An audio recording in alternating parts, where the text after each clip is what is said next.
You look over on the other side for Maschermano. This is a guy hasn't had a touchback since the very first game of his true freshman season against Georgia Tech.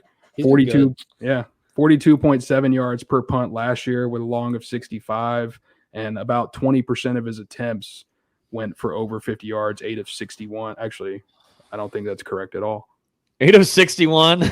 Not quite. It's more. That's more like 14%. But either way, 8 of his 61 attempts went for more than 50 yards. We'll see if he can improve on that this year. I didn't major in math. I majored in editing, writing, and media. So, and it took him 8 years to do that. So 6.5. Hey guys, it's Terrence Mann. You're listening to Hear the Spear, presented by No Game Day. Go Noles. Hey, what's up? This is Peter Ward, aka E-Dub, in the house. We're listening to Hear the Spear, presented by No Game Day. Go Live, go Noles.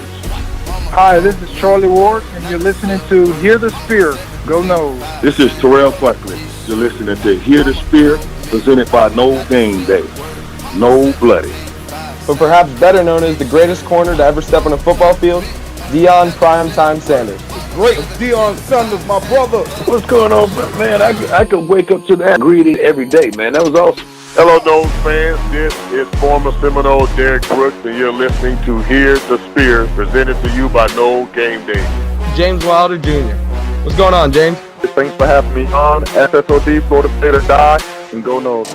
William Bar None Floyd. Gentlemen, what's up? What is happening, guys? This is Logan Robinson. Hear the Spear, presented to you by NoleGameDay.com. We are here on a fantastic, beautiful Monday evening. It's football season, baby. Football season has arrived in Tallahassee. It is fall camp week. Mike Norvell and the Florida State Seminoles will be taking the field on Wednesday. Tomorrow, we will be there for the first press conference of the season with Coach Norvell, along with being able to talk with some assistants at the media luncheon. It feels good. We're here. The 2022 football season has arrived earlier than most colleges across the country, so things get going quicker, and I'm all here for it. So with me this evening is Dustin Lewis, our lead, or should I say editor-in-chief. Dustin Lewis up top right with me, and then down below is our lead basketball writer, Austin VZ. Gentlemen, we have made it. The offseason is a wrap. Goodbye, summer, and get ready for what should be an interesting, very interesting next 5 months here in Tallahassee. Definitely excited to jump into it. And, tomorrow we'll be out there at the media luncheon to get some quotes from Norvell and some other coaches. And then on Wednesday, you're going right into day one of fall practice. And from there, 20 practices in 25 days. Woo. It's going to be quite the haul for Florida State, and you ended off in about 4 weeks going into Duquesne game week, and from there, it all gets started. You excited, VZ? No. Summer's over. Summer's over. You ready? You ready now? We got. Soon we'll get close to game previews, and we'll have recaps. If there's any breaking news, we'll just be on here nonstop. As I established at the end of last season, until the football team shows me something, I refuse to get excited. So, well, you might be along with some of the viewers and listeners here. Some might be on the same platform as you on that side. But, I think on my end, I had enjoyed the summer. I was kind of in and out of Tampa, so having training camp going on, I don't think the NFL ever really has an off season for maybe 4 weeks, but kind of ready to get back into the groove of things and get to practices and give you guys some good coverage. Now that D-Lou is full-time at NG, it'll be really nice to tag team and try to give two different perspectives, because it's always just been me on here giving you guys nonstop updates about Jared Verse. And, you're a liar. And I think it'll be good for Dustin to reaffirm my points about Jared Verse, but it'll be good to have multiple as I'm dying here to start camp. Not a good sign, but really excited to get out there. And, I thought from after the spring, things looked good. And I think going into now the ACC Media Day, we'll jump into that here in a minute. But I think you're seeing a really, nice and settled, more relaxed. Maybe Mike Norvell feels a little bit more comfortable and this is his third year going in. And, things do sound good definitely after the spring we saw. But as always, you can listen to podcasts on iTunes, Google Play, Spotify, YouTube. Hit the subscribe button wherever you're at. Would definitely appreciate it. We're on iTunes. You can also listen to us on Spotify, Google Play. I know a lot of y'all have been listening throughout the offseason there, but things are going to start heating up, and we're going to try to give you guys a lot of coverage. And always be hitting us in the comments. I know there's a lot of you guys in here, so appreciate everyone. We got a wild ride ahead. Not a lot of breaks coming up, not really much of any, maybe Christmas time. So from here on out, we're going to give you guys continuous coverage of Florida State football and basketball. Let's get started with the first topic. We're going to try to go through a timeline here since we weren't live on Thursday. Let's start out with a little bit of ACC Media Day. Mike Norvell, you had Jordan Travis there, Jamie Robinson, who I thought was by far the most entertaining player there during the ACC Media Days. And then also you had Fabian Lovett, who, if you guys got to see, I threw out a clip of both of them in an interview after their presser. Both guys were maybe a little nervous. They were sweating and whatnot, but they made sure to say that, the time to shine is when we get out on the field. But I thought you saw, Mike Norvell answer some things, a lot of questions about Jordan Travis, and now him being the, set alone leader. This is the guy that is going to be, there's no argument that he's a starting quarterback heading into 2022. Mm-hmm. But I think you continue to see the development process of him taking a hold of the reins as being the top guy in that locker room. And that's something Jordan had to develop for a year and a half now, of taking those reins and being a leader. And I thought he represented Florida State well. And I thought overall, all three guys, including Mike Norvell, had a lot of good things to say. Yeah, and confidence comes from experience. And you look at Jordan, he's going into his fourth year at Florida State, finally that unquestioned starter at quarterback. And, his performance the second half of last season should really make Florida State fans confident with where this offense can go, particularly when you look at the improvements that were made in that wide receiver room. And, you can say the same thing about Jamie Robinson and Fabian Lovett. They were both very solid contributors for Florida State in 2021. And it seems like from the coaching staff down to the players, there's some cautious optimism that this could be the season that gets Florida State back to a bowl game and starts to build some of that momentum that Mike Norvell has tried to generate ever since he got to Tallahassee. Yeah, and I think Jamie is going to be a guy that is going to be a fan favorite. He was already building that last year, but this is a transfer coming in from South Carolina. He had some really big-time plays for Florida State last year, and then now he goes and represents FSU at ACC Media Days, and I think you got a guy that is going to be a leader on that defense, definitely in the secondary. He talked really highly. He said that he thinks this is going to be could be a scary secondary for Florida State this upcoming season. And, we have a preview of that fall camp and that position with the secondary, and there's a lot to like. So he's not wrong in that part, where there should be a lot of optimism from young guys that really showed out last season to now they get into their second true year. And then you've got veterans, two safeties, could be the best tandem in the ACC with Akeem Dent and Jamie. So there's definitely a lot of confidence coming from Jamie. And then you look at Fabian Lovett. I mean, that group should have all the confidence in the world competing now for maybe a top 15 defensive line unit going into this season, maybe even top 10. I mean, that group is filled with talent and experience. So it was good to hear from Fabian Lovett too. You can tell that a lot of these guys just are tired of the talk, and luckily they get an extra week ahead of these other colleges to get in there and get after it. So Fabian and Jamie were really just straight to the point. I'm tired of talking and ready to go hit the field, and they'll be doing that in 2 days. Yeah, interesting to see Fabian represent that defensive line over Robert Cooper, but I think it just shows the leadership role that he's continued to take this offseason, the buy-in from Lovett, and just the strides he's continued to make, not only on the field, but as a leader off of the field. And him and Cooper, they're going to be the head of that interior defensive line. Yeah, I'm glad that you noted about Lovett and his leadership. Being able to see that in the spring, it's practically a tandem between Cooper, Lovett, and Jarrett Jackson, too, who I'm really excited to talk about here in a few.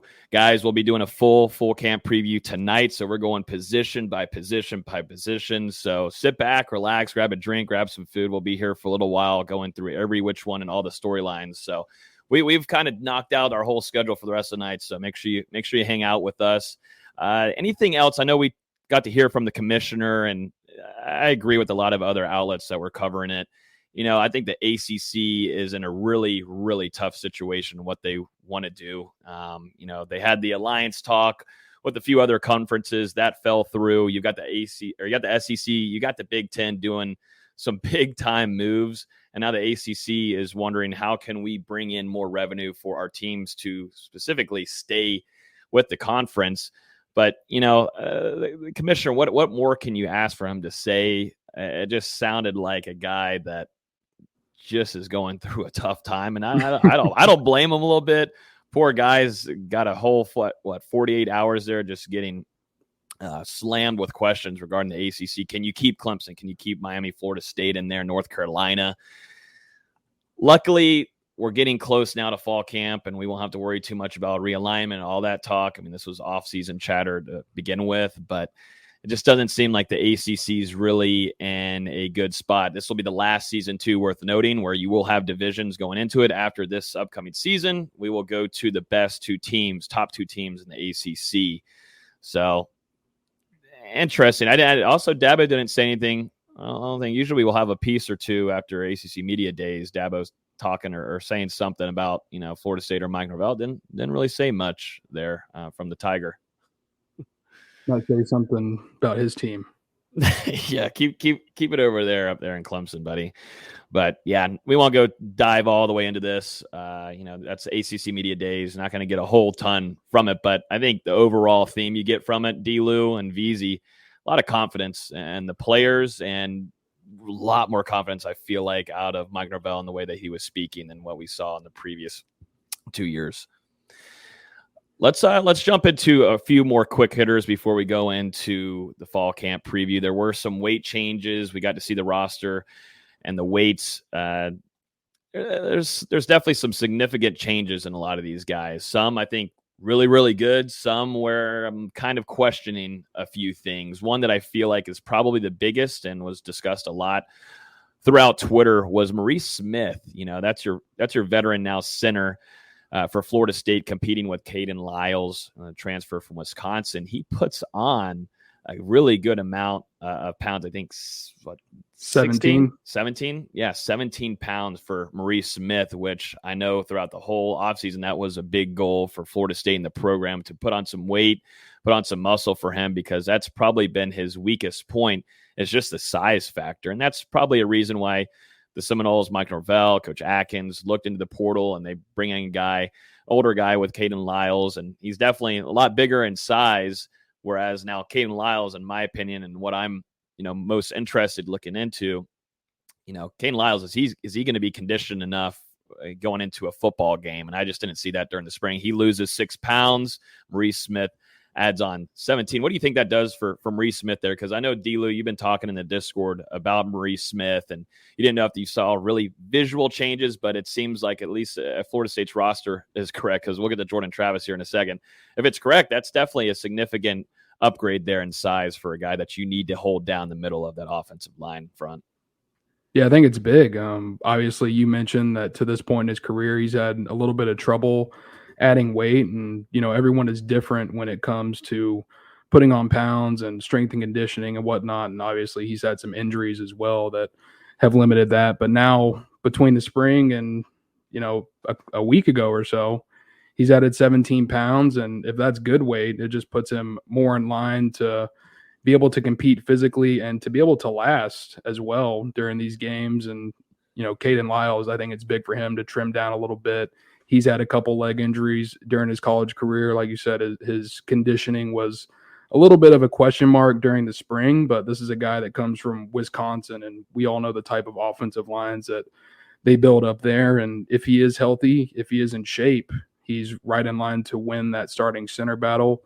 We'll have to see how it shakes out. I think there's a couple options for Florida State, maybe even a Darius Washington look at center. There's 19 scholarship offensive linemen entering this season.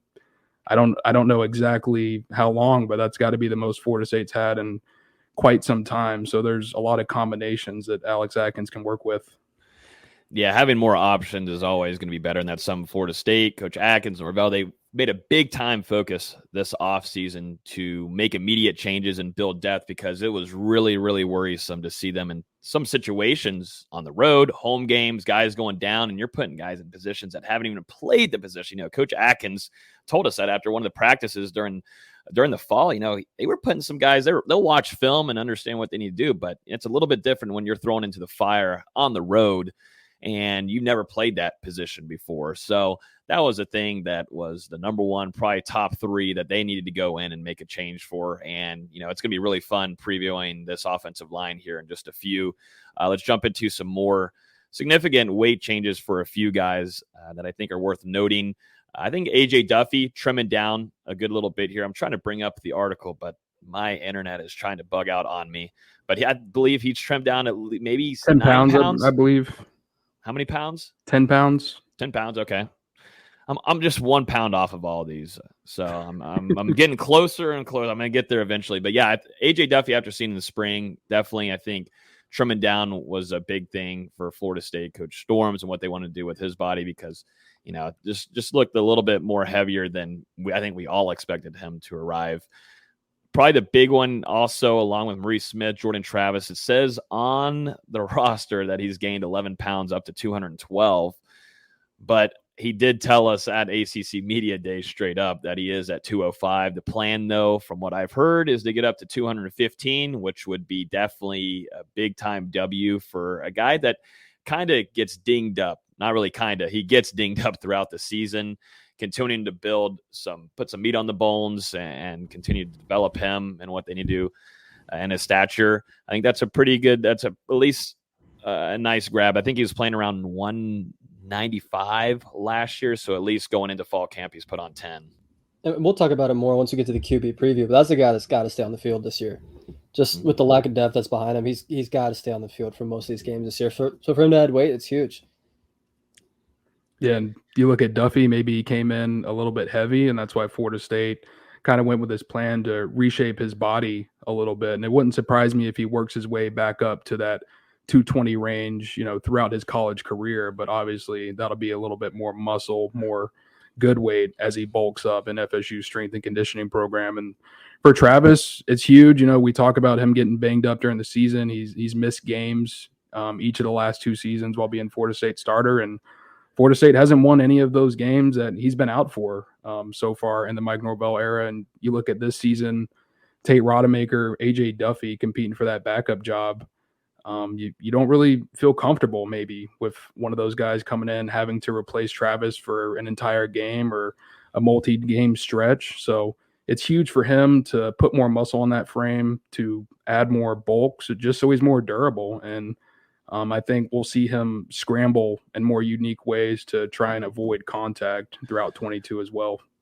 Mm-hmm. Yep. I'll bring up a few things too when we get to that quarterback preview, because he talked about it specifically this year. He wants to work on staying in that pocket more. And we saw that in the spring. We saw that in the latter half of last season, him improving game by game by game. Coach Tokar is looking forward to having lunch with him and interviewing him to really, go in and dial in on what Jordan Travis's plans are this fall camp going into the season. And I feel like staying in that pocket and not having to rush around is something that the staff doesn't want him to do. And Jordan Travis just can't do that all the time. He cannot do that. So we'll talk about that. Another one that is also in the comments here was just about to bring it up. Robert Scott. This one's a little interesting to me. And this one's going to be a big time evaluator type situation when we get to the practices on Wednesday. He puts on a good amount of pounds here at 19 pounds. Was it much needed? Was it good weight? And that's something that we'll see here in a few days. But I know some of the fan base a little off on that. But 19 pounds for Robert Scott. I know that he's being looked at. A lot of national outlets looking at him to potentially be one of the guys drafted out of Florida State's offensive line room, taken into the league. But putting on that much size is pretty interesting, and wondering what maybe the staff has wanted to do with Robert Scott heading this fall camp. Yeah, I want to get a look at it for sure, but I don't necessarily hate it. Just if you look at his frame over the last 2 seasons, he has been a little bit lean for an offensive tackle, especially a left tackle. So as long as this is relatively good weight, muscle, and it's not going to affect his mobility, I don't think it's that much of a concern. He entered last season he was injured, the first couple of games, and then was able to get over it, start 11 games for Florida State. And I think that as long as it's good weight, that's a good thing for Florida State. Yeah, so that's definitely a few. Most of these we'll see whenever we get there and arrive. It starts on Wednesday. There will be a few that we'll definitely see some significant changes. I think, too, I'm keeping an eye on Joshua Farmer. I feel like he definitely put on some big-time pounds before spring camp. He's added on even a little bit more with 5 more pounds. A lot of things during fall camp, they're going to trim. That's the one thing also we need to work noting, that a lot of guys are going to trim down with fall camp. At this point during the offseason, you're working on bulking, building muscle and such. A lot of these guys are going to trim. So take it for what it's worth, but always worth noting a few guys that are definitely much needed to talk about, like Maurice Smith and Jordan Travis. Let's talk about some award watch lists real quick. Treshaun Ward was named to the Doak Walker Award watch list. You had Dylan Gibbons nominated to the AFCA Good Works team. That's a guy that does a whole ton off the field. And, man, I don't even think he really had an off season. I feel like he was all over the place across the country. I think he was in Seattle doing some kind of work there with Amazon. He just doesn't stop, but big-time leader in the locker room, too. Congratulations there on being nominated to the AFCA Good Works team for Dylan Gibbons. You have Cam McDonald named to the Mackey Award watch list for the best tight end in the country. No shocker here for this one, guys. Jamie Robinson named to the Jim Thorpe Award watch list, a guy in the ACC that is being looked at heavily across the country, and definitely some scouts in the NFL. You have Tatum Bethune being named to the Butkus Award watch list for best linebacker in the country. A lot of national attention going into this season for some guys. And then I think the standout ones here are probably Jamie. You've got Bethune. And definitely maybe even Treshaun Ward starting to get some national love after being a walk-on at first and now really getting some praise from national outlets. It's really, really cool to see, and got some big camp ahead for all of those guys. Yeah, and we got to mention Jordan Travis, too, with the Maxwell Award, since we weren't able to record last week. But it just shows that, there are some people that think highly of a couple of guys on Florida State's roster, and there will definitely be some eyes on the Seminoles this season. We'll see if a couple of those guys are able to capitalize and put themselves in a position to win those awards by the end of the season. I don't ask this to be mean. What has McDonald done to be on the Mackey watch list? Just I'd have to see the rest of the names. Like, how many names are on that list?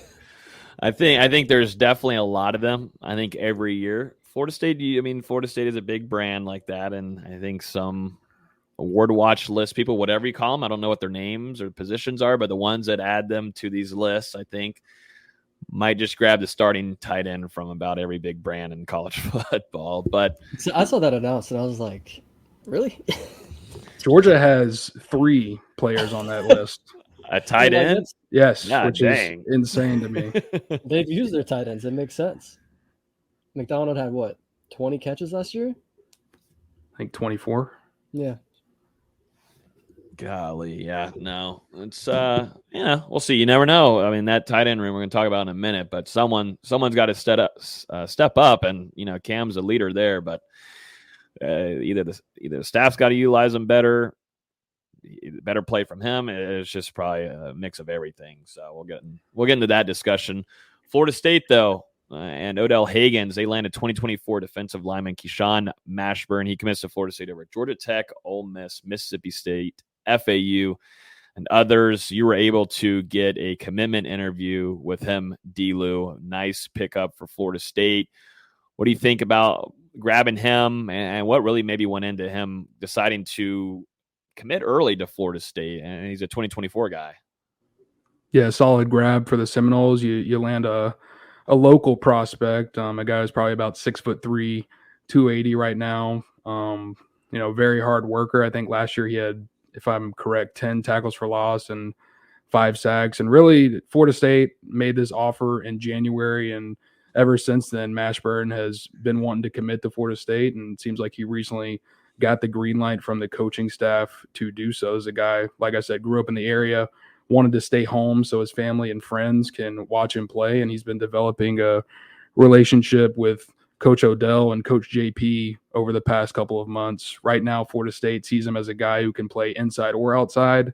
Personally, I think he's probably more of a defensive tackle at the next level, but we'll see how things shake out over these next 2 seasons of high school football for him. He's only a rising junior, and he's the 5th commit now for Florida State in that 24 class. They're getting an early start on the next class. Cam Davis, Jordan Pride, Camden Fryer, Luke Kromenhawk, the other commitments. And Florida State's 24 class, they were already ranked number 2, but stay at number 2 with the addition of Mashburn. And you've got to be happy with how things are beginning to shake out with that group. If Florida State can have some success on the field this year, and Norvell stays at the helm in Tallahassee, it looks like the sky is the limit for that 24 class, potential top 15, top 10 finish if they can keep Cam Davis and some of those other guys.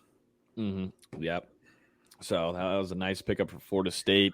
I think, too, the big discussion this week, and it's going to continue to be this way after Florida State lost commitment from Chris Parson, it's going to be Brock Glenn and the decision whenever that becomes public, or if it's going to be Florida State. You've got the Ohio State in there, too. You got schools that are maybe a little bit late now into the recruitment for Glenn. You've been able to, exchange some texts with him. A decision, that we know of hasn't been made. Could have been talked about and such, but, he's coming in and supposed to be visiting Florida State pretty soon, correct? He's going to be coming here for the Seminole Showcase, or am I wrong on that? You're wrong. Never mind then.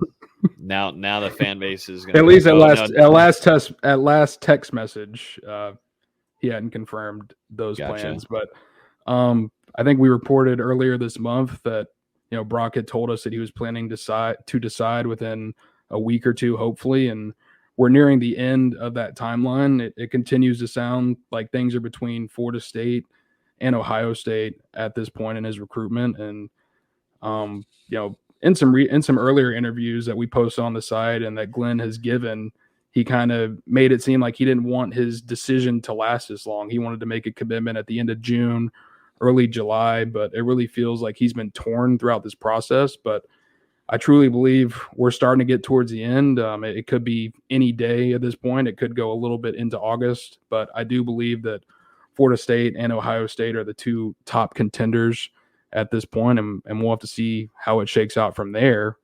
I know we mentioned on the last podcast that maybe with Chris Parson decommitting, he got wind of Glenn going to Florida State, but I don't believe that Florida State side has gotten to a true decision from Glenn to this point. So we're going to keep monitoring the situation and see how it plays out. We put out a message to Glenn and waiting for him to get back. He normally responds, so we will continue to watch it. Continue to wait and see. Yeah. I know that Discord's freaking out. Twitter. I mean, that's just going to be the case since you lose your only quarterback committed with Chris Parson. Now you play the waiting game, and this is just what happens. That's something that I was fearing for FSU fans, that if you do end up losing Parson, you're now playing the waiting game for now adding on another quarterback in the class, number 1, and then you're still wanting to add another kid in the room, either if it's a recruit or you go in the transfer portal after the season. But still, I always try to think past the what we're dealing with and the current time. Think of the future, and man, I still think Florida State's the favorite here, but the longer it goes, I think fans are going to be a little worrisome. If you go into August, early August, and there's no official thing there from Glenn, because we were originally thinking it was going to be at the end of June. Now we're in July 25th. He wanted to potentially do it before the Elite 11. That didn't happen. And there's no major pressure on the kid either. I mean, he can do this whenever he wants, and this is definitely a big time decision for him and his family. But on the FSU fan base side, they're getting a little antsy, and I think it's going to get antsier every day it is. And that's all I see in the chats right now. People, wondering, are we going to get a decision date? Are we going to get an announcement date? Something to work off of for Glenn and the recruitment there for Florida State. Yeah, and I kind of agree with your sentiment, and it's more of a gut feeling, but the longer this goes, the less likely I like Florida State's chances in this recruitment. It's in the Seminoles' favor to get this wrapped up as soon as possible. Obviously Ohio State, they're kind of flipping between Novosad and Brock Glenn, so who really knows what's going on over there right now? But Florida State, they're locked in now on Glenn to be that top quarterback in their class, and it would be huge if they can get that done as soon as possible. Yeah, no, it's going to be interesting to watch. I know Florida State's got a big recruiting event coming up on July 30th. Mike Norvell likes to call it the Seminole Showcase. And there's some smoke about some big names coming in, and Florida State's done a pretty good job in a few of these events in the past of bringing some high-caliber talent. Florida State, a lot of these guys, they want to get in, let them see the practices, and I think it's really good for the families to be there. We get to see it during the spring, but it's a little bit different during fall camp with everybody there too. It's good for some of the players to get in there and really see how Coach Atkins gets in there and coaches Coach Odell, which is both of those coaches really fun to watch, dial in and coach these players up. But, what are we looking like list-wise? Some names to watch out for heading into Tallahassee for Mike Norvell's third Seminole Showcase. Second Seminole Showcase. I know. But, screw COVID. We hate COVID. Now the algorithm, now that I said COVID, probably the algorithm's just to make sure we're putting the correct stuff out there. I know. But either way, his second Seminole Showcase, what are we expecting here? Yeah, we've got the list running in the Discord, but I would say a couple of the main names, offensive line commitments, Lucas Simmons, Roderick Kearney will both be back in Tallahassee, along with Keldrick Falk and a couple of the other commitments, but those are three noteworthy names, obviously, since they've all committed to Florida State fairly recently. And then looking ahead at some targets, we have confirmed that Hakeem Williams will be in Tallahassee on a multi-day unofficial visit. That's one of Florida State's top remaining uncommitted wide receiver targets, and he's obviously someone that the coaching staff wants to get in the fold in this 22 class or 23 class. I don't think he's going to make a decision this summer. That's going to go more into his senior season, and he is planning to officially visit Florida State for the Florida game late in the 2022 campaign. And then on the defensive side of the ball, 2023 linebacker Blake Nicholson confirmed to me last night that he plans to unofficially visit Florida State from July 27th to July 31st. So that's a huge development since they had him for an official visit in June. Now you get him back for a 4-day unofficial visit. So we'll see what happens. Personally, it's starting to seem like Nicholson is leaning towards the Seminoles, which would be an absolutely huge win to bring a kid over from the West Coast that was, it seemed like he was going to Oregon. Then Florida State gets in it, gets that official visit, and now they're in a position to win out with this recruitment. That'd be a pretty big linebacker target to land. And sources told us as well that it seems like Jaylen Brown is planning to be in Tallahassee, trying to confirm that through a secondary source before we put it out there. But it seems like all signs are leaning towards him being here as well. And that just continues right now. I believe our list is up to around 30 guys, give or take. And there will be some other names that show up that we aren't quite sure about just yet. So we'll continue to monitor it throughout the week, and that'll be on Saturday. I don't know if you can maybe update Tom here. I don't know if Singleton, I don't believe he's coming to visit for the Seminole Showcase here on the July 30th. If you guys want any updates, though, for names and recruits, Dustin's doing a phenomenal job in the Discord, giving you guys names every day, every hour in there. So if you want to get updates on names, free to join. Get down there in the YouTube description down below and join the Discord. I highly suggest doing it. Now that fall camp's coming up too, you're just going to be missing out on a whole lot of stuff. So highly suggest jumping in there if there's any new names coming in. But I don't think Singleton's coming to this recruiting event. Correct. Singleton is expected to go to Penn State, but a guy I do have on the list, 2023 running back Jalen Johnson, a guy that Florida State offered last year out of Georgia. So we'll see about that recruitment. Yep. No, exactly. They've got to go some other ways with Smothers heading to OU. Yeah, he's going to go join 80 running backs there in that room. That's interesting. I don't know. Shout out to Venables over there. Shout out to him, man. Let's see. Yeah, I think that wraps up all the quick hitters for the week. Now it's officially fall camp time. Florida State and Mike Norvell are going into their third season. This is definitely a big time fall camp. It was a huge spring going through it and coming out of it. I thought Florida State learned a lot about some players, and then also the transfers and newcomers really mixed in well and just felt like they'd been there for a little bit longer than just a few months.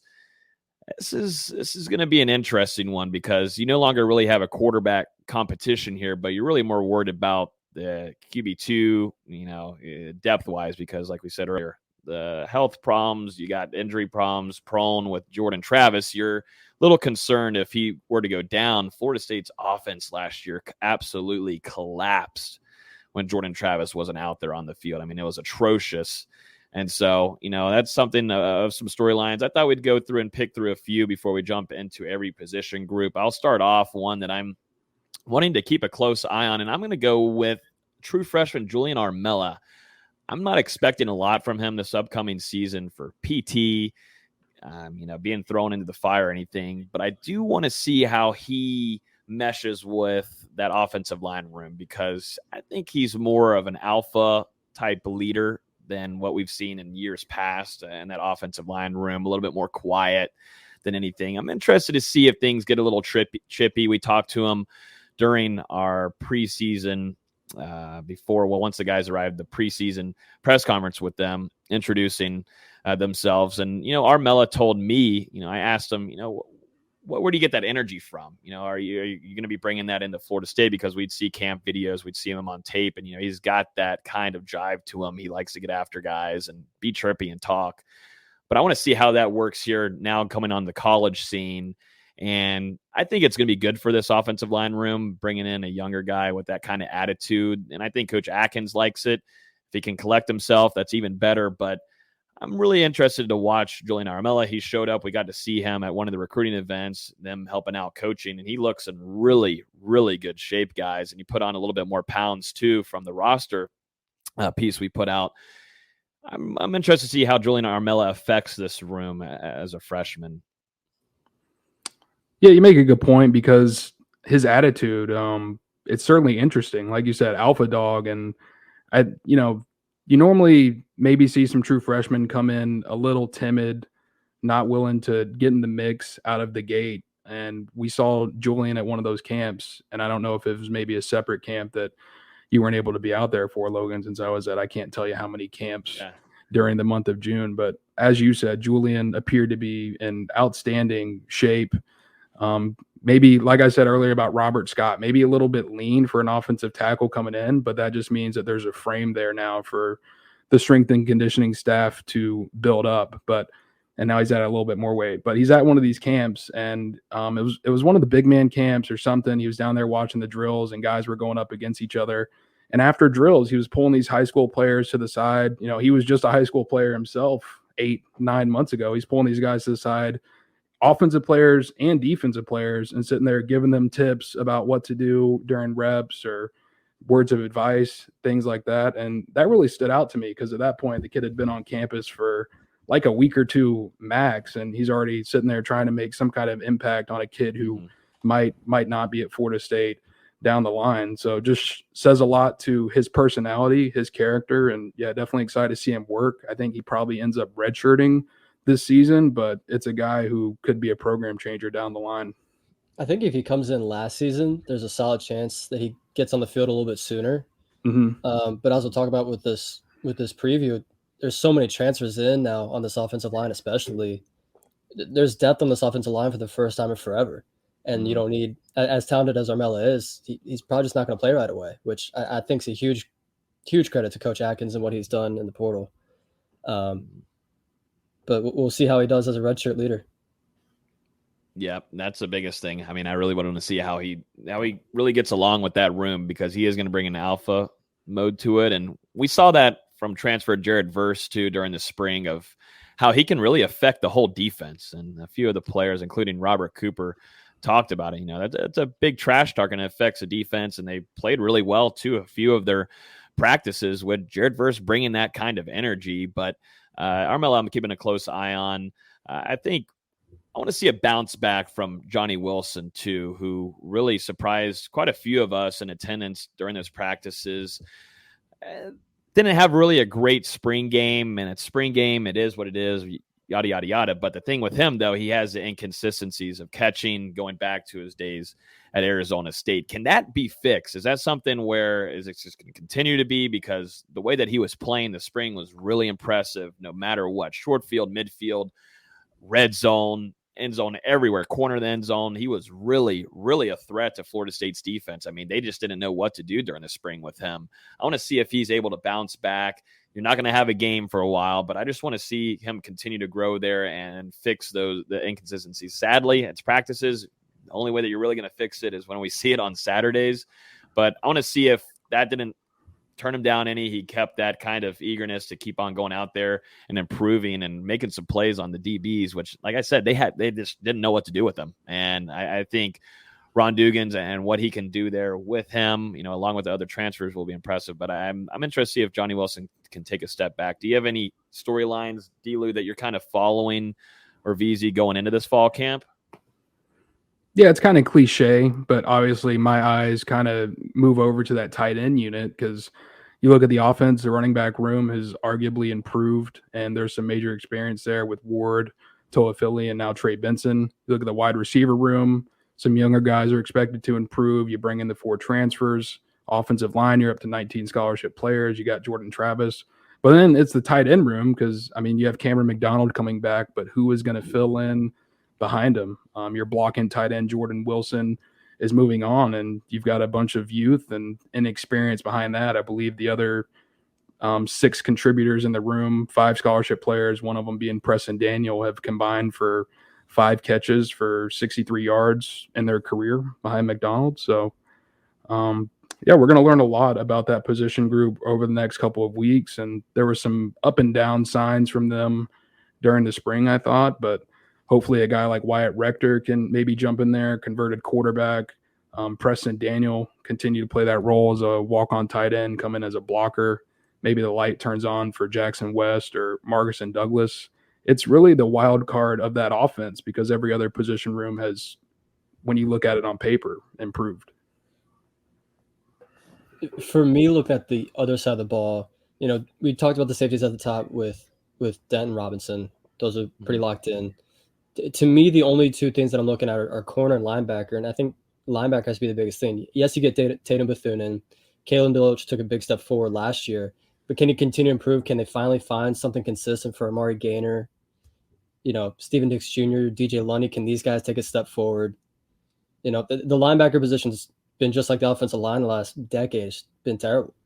If we could finally get some consistent play there, it really helps a lot with that defense because there's really talented pieces all across the defense. If that linebacker unit can take a step up, it makes everybody's job a little bit easier. Mm-hmm. No, you're not wrong. And DeLoach was a surprise to us last year. That was a really good surprise. Now you add in Tatum Bethune. We'll dive into that linebacker room alone, but linebacker is still a little tricky to me. I do think it will be better, but still some situations. Can Steven Dix Jr. come in? You've got Lundy in there. I want to see how conditioned he is too overall, but working on his body this offseason was going to be a huge thing for Coach Storms and what they want to do for Adam Fuller on defense. And you got Randy Shannon too. We got to mention, this is his first season as Florida State's linebacker coach. What does this look like? Do we see a whole revamp here? I mean, you saw the progress last year, but do we see like a big revamp here? I know a lot of the players, some players ended up sticking and staying at Florida State specifically because Randy Shannon got promoted to that role at linebacker. Do these guys really want to play for Randy Shannon? And if that comes true, man, you could see a whole different kind of unit coming into here, but it's going to be fun to watch Tatum Bethune. Let's go and jump into these position groups because it's going to take a little while, but let's start off with quarterback. Talked about it earlier, Jordan Travis now going into the season, put on a little weight now. He stayed healthy throughout the spring. He talked about ACC Media Day, the number one thing that he wants to work on and get better at is staying in the pocket and passing. That's something that Coach Tokars, Mike Gravel, they want to see him do and continue to develop because they know the risk that he takes whenever jumping out of the pocket and scrambling. And he's lethal. I mean, he's one of the most lethal quarterbacks in the country with his legs. I mean, he's almost like a running back. He's got the great vision. And just the knock on him is, deep ball, being able to make some reads here and there and stay healthy. If he can stay healthy throughout the season, That's a major dub for Florida State. That probably increases you by 2 wins, and it would have done it last year also. This is now Jordan Travis's team going into it. I think the biggest concern now is backup, because that's probably my biggest concern going in this fall camp. Florida State, I am hoping they don't regret it. I'm hoping Tokars and Mike Norvell, we don't get into late October questioning ourselves here. Why did we not get a quarterback to back up Jordan Travis? I understand you've got Tate Rodemaker. You've got a true freshman. I don't even want to count A.J. Duffy in here to be a backup after what we saw in the spring. But you know what you kind of got with Tate Rodemaker. You did not bring in a backup for Jordan Travis. I'm worried that, that could be a concern going into the season. And we'll see how healthy Jordan Travis can stay at. What are you guys' thoughts on this quarterback room going into fall camp on Wednesday? Yeah, I don't think there's a ton to worry about when it comes to Jordan Travis. He made a lot of improvements last season, threw 2.5 times more touchdowns in 2021 and 2020 than 2020, completed 7.9% more of his passes last season. And if you look at the numbers, 3 of his 6 interceptions on the season come in the season opener against Notre Dame. He throws 13 touchdowns to 3 interceptions over his final however many appearances, which is a 4-to-1 touchdown ratio. And over his final 3 starts of the season, averaged 242 passing yards a game, and that would equate to nearly a 3,000-yard passing season if he were to continue that throughout a whole year. And, when you look at it, there's been improvements in that running back room, on the offensive line, at wide receiver. The improvement of Travis as a passer is legit, and it's came in the deep ball. You look at it, reading the middle of the field, he's a lot more comfortable. He's not just tucking the ball down and scrambling anymore. He's actually going through his progressions and making that 3rd, 4th read. And that won Florida State some football games last year. I think it'll win them some more in 2022 with the weapons around him. And I agree with your sentiment. It all comes down to Jordan Travis staying healthy and those backup quarterbacks not having to get in the game to play significant time for Florida State. It's going to be huge for him this year when it comes to sliding and avoiding as much contact as possible, while also not completely, going against scrambling, because that's something that makes him a dual threat in this game. And it's why he's already, I believe, the leading rusher as a quarterback in Florida State history. He makes plays with his legs. You can't take it fully away from him, but you've got to put him in better situations where he's not just getting pounded 17 times a game. We've talked about it a lot, though, in this offseason, about trying to bring in another guy to back him up. There's not many guys that are going to want to come in and know they're going to be the backup and have to contend for that second spot. It's just not that likely in this day and age of college football. Everyone wants to start right away. On that same hand, if they go through fall camp, staff decides, Duffy's better than Rodemaker. Does Rodemaker after the season go, you know what, I don't want to be here anymore, and leave us in a really bad position next year? It's a really tricky situation that you hope Rodemaker can take some steps forward and really emerge as that key backup, but we just haven't seen it, ever since he got to campus. Big arm, just no accuracy whatsoever. Hopefully Travis stays healthy, and, this is all pie in the sky. We never have to worry about it. But, Jordan Travis's career has been his career so far, and he's shown a knack to stay injured. Yeah, it's just a tough situation for Florida State to navigate because, to your point, not many guys are transferring to be a backup. And you look at what Travis had to go through the last 2 years. He had to beat out Blackman for the starting job in 2020, which, not that big of a contest. But then he has to come back and beat out Mackenzie Milton for the job in 21. So do you risk, and this is a guy who's been developing into one of the leaders of your program, do you risk potentially turning him off a little bit and bringing in another quarterback to compete for a 3rd straight year when he's shown you those improvements on the field? So I think Florida State, they went with, all right, we're going to go with Jordan Travis, and we're going to hope that he can stay healthy. And if not, you're definitely biting a bullet. And his developments are real. Like Dustin talked about, the last half of the season, he was a much better quarterback than he had shown up to that point. If he can continue those progressions, working to those 3rd and 4th options and consistently staying in the pocket when it's there, he can be a really good quarterback. And he gives Florida State the best chance of winning football games, as we talked about last season. Mm-hmm. Yeah. I mean, if you go back to the NC State game where he wasn't available to play, they tried to run the same offense with Mackenzie Milton, and that looked I mean, that was honestly, just as a college football fan, really, really rough to watch. I mean, it was atrocious, and I don't know why Florida State ran the same offense with McKenzie Milton there. It's a whole different discussion. That season is over. I need to block that off, but still. Now, I mean, you also, too, looking at Coach Tokarz. Let's talk about Coach Tokarz. First year now, quarterbacks coach. He's coming in. He's been around Mike Norvell and his system before at other places, going back to Memphis. He's now getting a shot at a coaching spot here, and he's got a big job ahead of him, definitely behind Jordan Travis, of developing Tate Rodemaker into being a true backup quarterback. And, I think there was always talk about, transferring. You had Truba Purdy leave. He's going to do his thing, and now you've got Tate Rodemaker deciding to stay. And I never thought, and I think, Dustin, we've talked about this off stream, but, he's just kind of getting a vibe here, and, he wants to stay here in Tallahassee. He wasn't really maybe interested in leaving anywhere.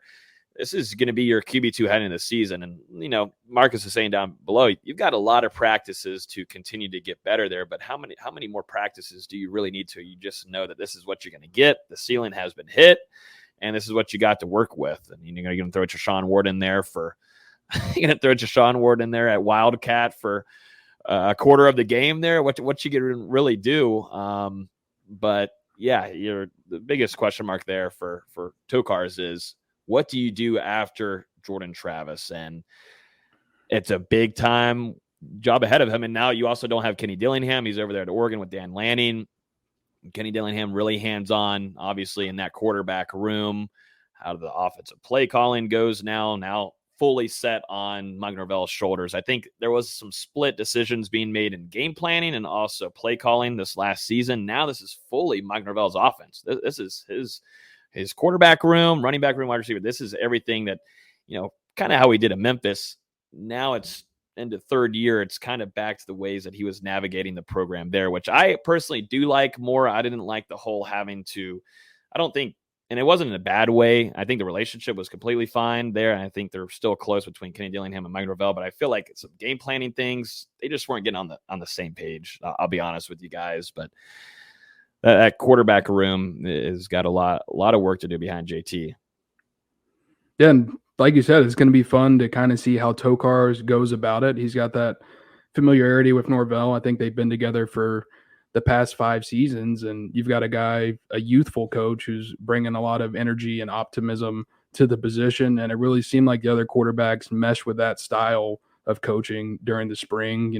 Whenever Tokarz was out there instructing them, they were all locked in. It looked like they were having a good time, but there were certain points where the smiles were off their faces and they were competing and getting after it. So I think it's a fair mix between having a little fun and also getting after it, and just excited to see how that position group keeps improving, because obviously with the way that Travis, there's a knack for him to miss a game, and all the odds are pointing towards that being a probability in 2022 at some point for some reason. And we'll see if maybe by then Duffy or Rodemaker are ready to step in and assume the role and lead Florida State to a victory. And I also, one more point on JT, I think it's going to be important that he's not going to be looking over his shoulder all season. He's not going to be worried about making that mistakes. He's not worried about McKenzie Milton coming in behind him or Blackman or whoever. I think that's going to help him a lot too. Yeah, no, it definitely is. And most certainly it's going to be big time camp for definitely JT continuing to improve, but seeing some strides made there from Rodemaker, and we'll see if Duffy can come in. I'm not expecting him to take a QB2 spot, but you never know. We'll see. Fall camp is fall camp. Let's jump over to the running back room, highlighted by Treshaun Ward and Trey Benson. There was a lot of worrisome going into the spring about Trey Benson. Why was the staff bringing him on?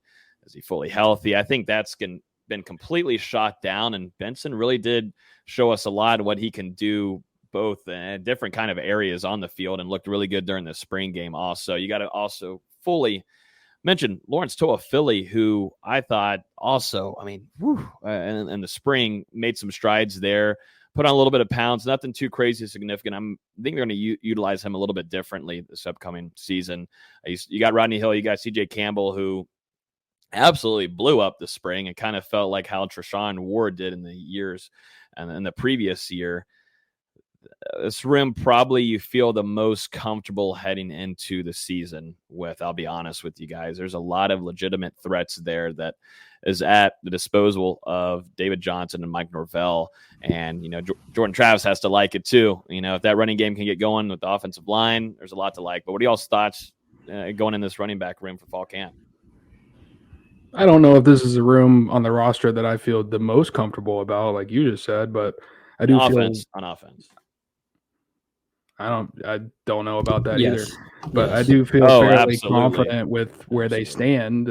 We all saw Trey Benson break out 7 carries, 77 yards in that spring game, really displayed, like you said, that he's healthy and that he can be an instant contributor for Florida State in that backfield. You know what you have in Treshaun Ward, a tough runner who can turn on the jets when need be. And I always think back to, I think it was against North Carolina, it was like a 4th and 2. He got hit in the backfield, dragged 2 guys with him, got the first down, and he's about 5'8". So that just personifies the type of force that he runs with.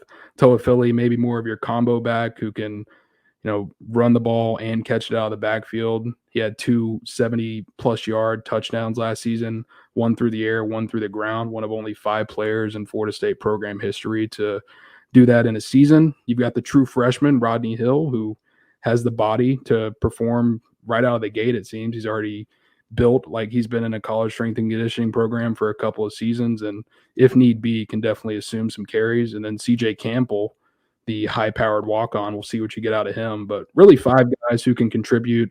I think Ward, Benson, and Toa Philly make up that top 3, and we'll have to see how the pecking order establishes itself during fall camp. But right now I would lean toward Benson being the guy who gets the most carries out of the group. I'm really excited to see Benson. Like Logan talked about, a lot of fans were kind of questioning the take at first because of his injury history. This is a guy that's got just legit size at 6'1", 200-plus pounds, and has legit 4.4 speed. And that's a rare combination for running backs these days. We see a lot of these 5'9" to 5'11" guys, not running backs over 6'1". I'm really excited to see him. We know what Treshaun Ward is at this point. Very consistent, 4 to 5 yards per carry, tough to drag down, like Dustin mentioned. But man, Trey Benson, I think he's gonna have another gear that people aren't going to be ready for. Because last year we had Corbin, who was just more of a run it straight ahead. Yeah, he could break some here and there, but he felt like more power back. This is a guy that's got all the jets in the world. Yeah, Trey Benson was definitely a nice little surprise there. And I think it's going to be a nice battle to watch, too. I don't think you can really feel too comfortable for Treshaun Ward going into this camp. I still think he's running back 1, but will he hold on to that throughout the season after what we saw a little bit from Trey Benson? I don't know, but really impressive to see in person and size. And now this whole room, you can do a lot of different things with them. And I thought, too, with Lawrence Toa Philly, you saw some strides, but now being able to put on a little bit of pounds, he looked really good in goal line this last spring, which I was never going to expect from Lawrence Philly whatsoever to be really a dominant force there. I mean, Florida State's offense, Mike Norvell was using him on goal line. I'm like, well, you got CJ Campbell, you got Trey Benson there, but no, let alone DJ Williams was here at that point too. Exactly. And what's funny about DJ Williams, he completely got outsized quickly by Trey Benson and CJ Campbell. And that was something that, nobody was expecting, but that ended up being the case. And, you see DJ Williams now going to his 3rd school, transferring. The running back room, to me, on my end, feeling it, feel out of the whole offense, feel the most comfortable there. Maybe wide receiver too, although I did not see the production last year. So I just got to see answers. But in the running back room, I know what I'm going to get from Treshaun Ward. I know what I'm going to get from LT. And I do feel confident in if Trey Benson stays healthy, you've got a really nice running back room heading into the season. And I always like to add Jordan Travis in there too, because that is also, to me, another you don't want to run him as much anymore, but that is another lethal threat and on the running game for Florida State. And if running blocking can go really well this upcoming season, you got to like what you see. And they brought in some transfers that have had past good experience there in the run game. Let's jump over to now outside of the running back. Let's go to the outside, which, wow, what a whole 180 that the staff, Ron Dugans, Mike Norvell, they did in that room, making sure they bring in some transfers. And here we go. You've got Micah Pittman, you've got Johnny Wilson, You also have Winston Wright Jr., who we actually didn't get to even really see much of this last spring because of he had the car accident later on, but also was already limited to begin camp, and he hasn't really been able to build chemistry with Jordan Travis. We'll get to Winston Wright here in a minute, but going through some veterans too. Really excited for Malik McLean. I think people are sleeping. They're sleeping big time on Malik McLean, and I don't know why. I think you see the different like goodies that you get from Ja'Kai Douglas, which is definitely a big time lethal threat down the field. And, you got the Winston Wrights, you got the Micah Pittmans, but people are not talking enough about Malik McLean and, seeing him be a starter, practically being thrown into the fire. You got him playing, showing out against Notre Dame, blocking well, then he gets a chance throughout the rest of the season to be a starter on that team. I don't think people are talking about him enough. You got Pokey Wilson, you got Keyshawn Helton, and you got Kentrell Portier too, who might be another sleeper also. But what are y'all's thoughts about this wide receiver room that has been completely revamped by Mike Norvell heading into this fall camp, which was a major need? You could tell between offensive line depth and the wide receiver production last year, they absolutely hated what they saw in the passing attack for Florida State's offense last year. Well, you have to bring in transfers when you don't sign anybody. Damn. Well, I mean, you're not wrong. But there's a lot of depth. There's a ton of depth at this wide receiver position. I don't even think you named Darian Williamson, who had some big flashes last year. It's just a ton of depth, and it's still a lot of potential too, like you mentioned with Pittman and even Span. There's guys that have so much speed, so much size. If a couple of these guys can put it together, it's a really talented group. If Dugans can find a way to get something out of them. I'm really excited to see, how that rotation breaks out. Like you said, I'm really excited for Malik McLean. I saw someone say that Ja'Kai Douglas is the best return receiver. I'm like, man, McLean's just that size doesn't grow on trees at 6'4" with his speed. Talented group, really talented group.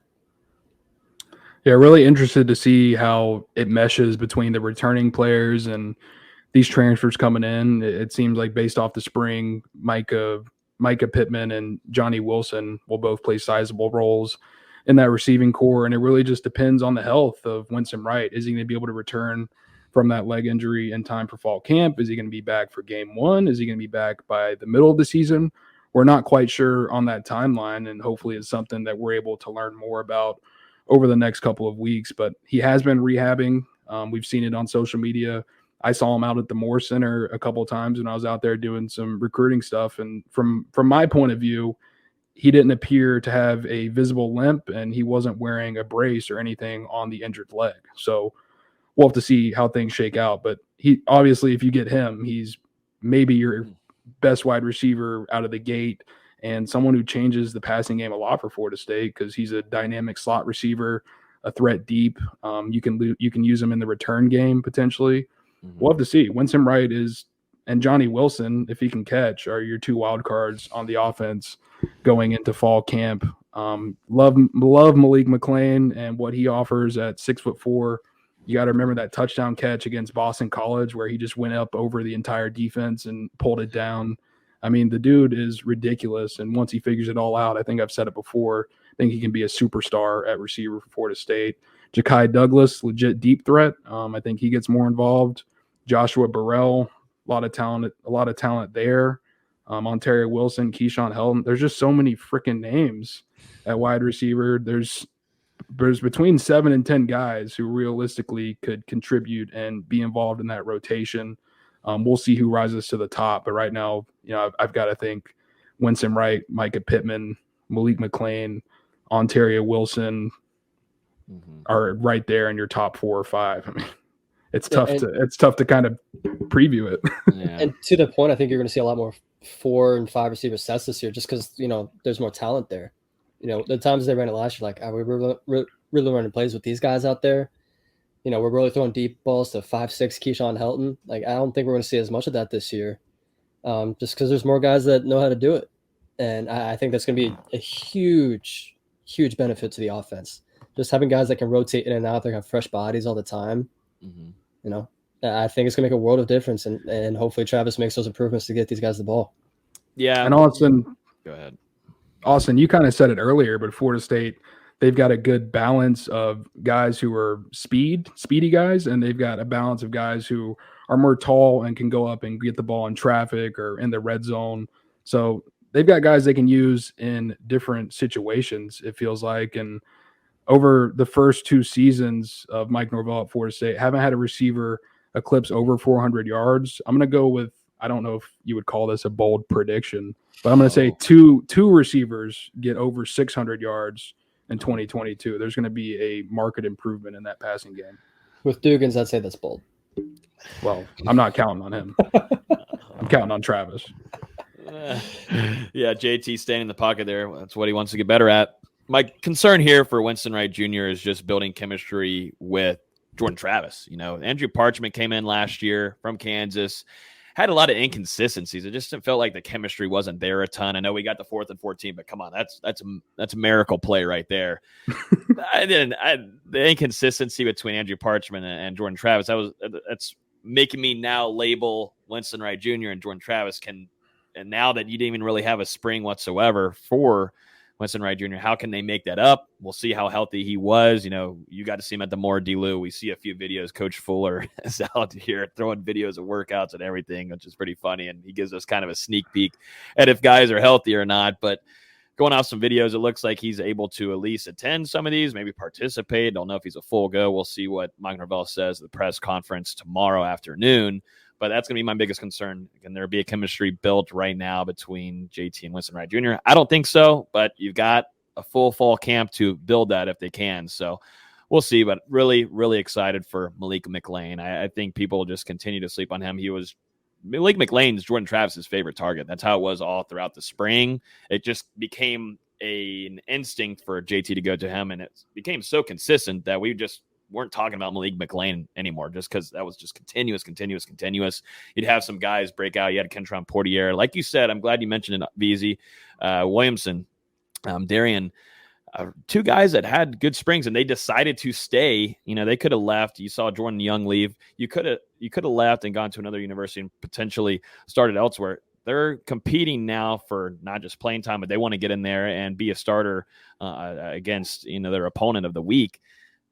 I think this is going to be really, really fun to watch. It was a really fun spring. It's only going to continue to be that way. I know there's probably going to be some comments about Deuce Spann. That's a project player. That's going to take a year or so, in my opinion. You do like the athletic attributes, and maybe D-Lou, you might have put it, I know you're writing the special teams preview, but he could be a factor over there on that side of things because you do have a really nice threat there with some speed. With the size that he has, it's really impressive. But I think that's a project guy that's going to take a year to develop.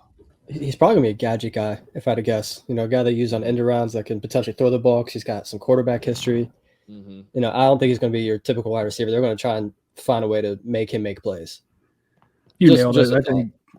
I think they're going to end up putting him in different positions once he is ready. Obviously, this is a former quarterback at Illinois who was converted to wide receiver. 6'4", 4.4 or better speed, and really new to that position. So he's still coming along with his development, but I think he'll be a nice piece for Florida State in the future and maybe get some potential looks at Wildcat. But I did want to go back to your point real quick, Logan, on Parchment and Winston Wright. And I just think when you think about it like that, it's really a case-by-case scenario just because Parchment, he had been really inconsistent in his college career. Before he transferred to Florida State, he had one really good season at Kansas, but it was a lot of inconsistency outside of that year. Whereas Winston Wright, consistent producer, guy who's made a lot of plays for West Virginia through the air, over 1,000 yards, kick return yards, and 2 special teams touchdowns. So he's produced a lot more during his college career. I am interested to see how he comes off the injury, but I think he could be more impactful than Parchment was, depending on how healthy he really is. You're muted, buddy. Every podcast. Oh, wow. I didn't even see the red. They didn't give me the red button. This thing is rigged on here. It's playing games with me. But we'll be keeping a close eye on that wide receiver room going into Wednesday. And we'll see if Winston Wright Jr. is healthy or not. You know, Mike Norvell, I think it got brought up to him during the ACC media days and said, you know, it's kind of day-to-day rehab and such like that. But it would be nice to see him out there, if it's not fully dressed, but dress, and at least being able to be out there during the beginning of fall camp. That would be a big time W for Florida State fans and offense as a whole going into this season. Let's jump into a room that's maybe a whole 180, maybe not so comfortable feeling. Trash. Florida State's tight end room going into fall camp. Going into fall camp, Florida State this is a room that's just not been the best in the last couple of years, and goes into recruiting. You got to start off with, you do have a leader though. You got Cam McDonald, a guy that has the most experience out of maybe anybody on this roster, but the production there is just not great. It doesn't scare any kind of defense that they're going to be facing. What can Florida State do here to get better? It's headlined by Cam McDonald. You've got Wyatt Rector here, who was a former walk-on. You have got Marcus Douglas. You've got Preston Daniel. You've got Jackson West. I know you got some youngins coming in too, but out of these guys, is someone going to step up here and be able to go alongside Cam McDonald? Because it just doesn't look so pretty after what we saw a little bit last season. There's some ups and downs, but still, Florida State's offense, it seems like ever since I'm trying to go back to maybe Izzo, it just doesn't feel like there's a threat that Florida State can bring to an opponent on Saturdays in the tight end room. Let's just be honest. I don't think defenses and defensive coordinators really have to game plan for a Florida State tight end, really. I mean, was Izzo really someone that people game plan for? I think he was. I mean, who are you taking? Izzo? More than they're game planning now. Let's just leave it at that. You would take Izzo in a heartbeat, I feel like, going into this season. And then you got to mention, too, you lose Jordan Wilson. He's off. He was only a 1-year guy. Pivotal. That's a pivotal loss because he was such an effective blocker. And, you look at Cam. On counters. He was so good on counters. But even on short yardage or goal line, that was the guy that you normally had in instead of Cam, because Cam's sitting in that 240, 245-pound range. Obviously, is more of your flex receiving tight end, whereas Wilson, they were able to plug him in, help with the running game, and he was really effective too. You look at some of his he didn't have a lot of receiving production on the season, but Florida State, they love to bring him in on one of those short yardage, mid-yardage situations, run a play action, and then get the ball to him. That was how a lot of his production came to be in 2021. So that's a big loss for FSU, and they're going to have to find someone to replace that. And I think I mentioned it earlier, your top options to be that new blocker per se, probably Preston Daniel, Marcus Douglas, Jackson West, and each of those guys have been up and down throughout their careers. And maybe it's an indictment of the room when you say, all right, a former walk-on is probably going to be playing a fairly significant role for those tight ends. But Marcus Douglas came in as a project. Jackson West, a rising sophomore, kind of struggled during the spring when it came to catching the football. And that's going to be paramount because he's one of those guys that isn't one way or the other. He's more of a dual tight end. He can block and he can catch, whereas you've got a lot of guys who are kind of, they can either block or they can catch. Yeah. It's wild. Just to voice some of the fans' concerns. There's 6 or 7 scholarship tight ends, and none of them are worth a damn at this point. There should just be it's a lot of potential, but it's trying to be potential. Well, I know need someone to step up. Anybody. I think you're spot on, VZ. I mean, got to be real. Sometimes we can't just have a podcast here just giving all the goodies, the good parts of things, because we know how to complain when the football season comes. So we can't just be here high on our horse going into the season and not later on down the road being like, well, here we are. We talked highly and tried to talk highly about it, and then it shit the bucket in the fall. Florida State's tight end room there's got to be some answers here. Someone's got to step up. I mean, Marcus Douglas looks almost like he could be a guard or it could be at a tackle, but he's playing the tackle position.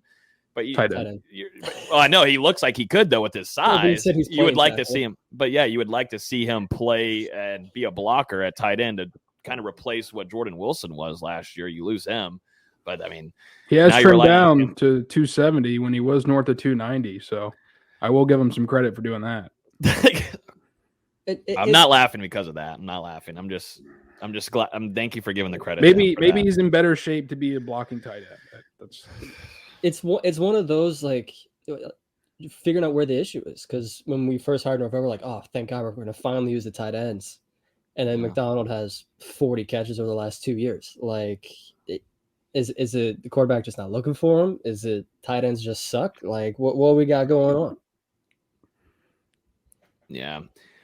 Too, I think what we're also holding on to, and we just got to kind of finally go ahead and let go, is that North Carolina game at home when Florida State beat them, and you got to see Mike Norvell's and what he can do, and made that adjustment and put Preston Daniel on the spot to make that big time gain to get out of their own side of the field.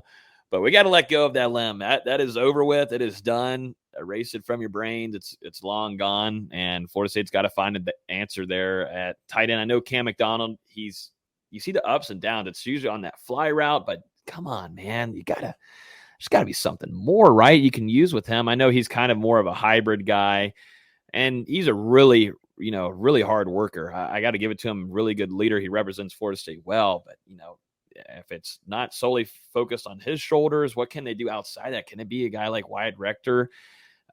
Can a Jackson West come out and show up and do something? Is it going to be Marcus and Douglas, who, like I said, looks more of a mix of an offensive tackle than a tight end? His nickname is Biscuit. That's a real thing. Is it? Hopefully it's not a Popeye's biscuit, so he's not super dry. I don't know what kind of biscuit. But, Logan, that catch you're talking about from Preston Daniel, that happened almost 2 years ago, and it's one of 3 catches that Daniel has in his entire career. But it was a good one. It was beautiful. It was that's 36 of his 50 career receiving yards right there. If you only have 3 catches, that's a hell of a one. I'm not saying it's not. It just shows the tight end production. I mean, yeah. Well, I mean, that'll be a whole different discussion, but recruiting, don't even get me started. That's a whole different thing to dive into, but it starts from there. We got Mark Rogers in the chat. He's saying, giving us some love here. I always appreciate Mark. I'm on there every Wednesday talking some Florida State football, but definitely hit the like button if you're still hanging around with us. We're getting close to getting into the defensive side of things, which I'm really excited to talk about. But if you're on YouTube right now, would really appreciate it. I think we got almost close to 200 on there right now. Hit the like button, subscribe. We would definitely appreciate all of that. It goes out to more Florida State fans, and we're trying to build this up so then whenever we get close to these Saturdays and when we're either really happy or we're not so happy, at least we can hang out with you guys in chat. So appreciate everybody hitting the like button. It means a lot. Also hit that bell too. You get notified every time we go live. Yeah. And before we move on from the tight ends, I do want to point out, I've seen some people mention in the comments, I think there's a possibility that Johnny Wilson will get some looks at Florida State as a tight end in certain formations, in certain situations, just because when you look at him, 6'7", 235 pounds, he's got enough weight to hold up and also maybe be a threat, because that's a guy you can put up against linebackers to create some sort of mismatch. So we'll see what happens. Yeah, no, absolutely. So we'll see. The big one I want to talk about, though, is this Florida State offensive line room, because, good God, I feel like there's too many names to even talk about here. But let's jump right into it. Kind of like the wide receiver room, but even more, both recruiting and also in the transfer room. Florida State has done a complete 180 and change around, adding in some depth, adding into some college experience. You got some young, I don't know where to start from. I want to start with some of the newcomers coming in. We got to see a little bit of them in the spring, but now you got Julian Armella, you got Krishan Sapp, you got Antavius Woody, who, I'm really intrigued to see him too. Where do y'all want to start off with here? Because there's just a lot to like. There's a lot to like. I think we've got to start out with maybe the guy who's the leader of this unit, and Dylan Gibbons. And obviously he's a really good son. He remembers his parents' birthdays. He transferred to Florida State last season, started 11 games, and instantly became a key cog in that offensive line. And during the spring, he just continued to progress that leadership role. He had the offensive linemen come together. They all wrote down goals that they wanted to accomplish during the spring and the offseason and presented it to the coaching staff. So just shows not only the play on the field is starting to flip for Florida State in the trenches, but also the attitude. And I think that unit is a lot closer together than they have been in years past, which just helps the chemistry. And it all starts with Dylan Gibbons, in my opinion. as I mentioned earlier, there's finally depth on this offensive line. We don't have to worry about if one person gets hurt, the whole line's screwed. And as Logan talked about last year, maybe it was Dustin. I don't even remember who said it, but guys are practicing out of position, and that's really hard for a D1 offensive line to try and make things up on the fly in the middle of the season. You got guys coming in and Bless Harris and Caden Lyles and all these guys that have so much experience that if something goes wrong, they can plug right in, even if they're not starting right away. I think it's only going to be beneficial for really Jordan Travis, because we saw last year they can make holes in the run game, but they made improvements in the passing game, especially Robert Scott and Darius Washington. There's a ton to like. There's really is a ton to like. Yeah, 19 scholarship offensive linemen. 10 of them are newcomers. You've got your 6 true freshmen. You mentioned those transfers, Austin, 3 graduate transfers. We talked about Caden Lyles earlier. You also have Dimitri Emmanuel from Charlotte, Jasmine Turnitine from South Carolina, who's one of your more recent additions, and also Bless Harris, who is here for the spring. So 4 offensive line transfers on top of, I believe, 4 or 5 guys who started games for Florida State in 2021. And now you're looking at it, and Logan, we've said it countless times. We said it every game last season. It felt like whenever someone in that starting 5 and in the spring, whenever someone in that starting 5 went out, the play just drastically diminished, and there was just really no replaceable option for anyone in the starting 5. And I think now you've got 7, 8, maybe even 9 guys that you can count on in the event that someone inevitably gets banged up on that offensive line and has to miss some time, or you make some rotations during a game if someone's getting tired.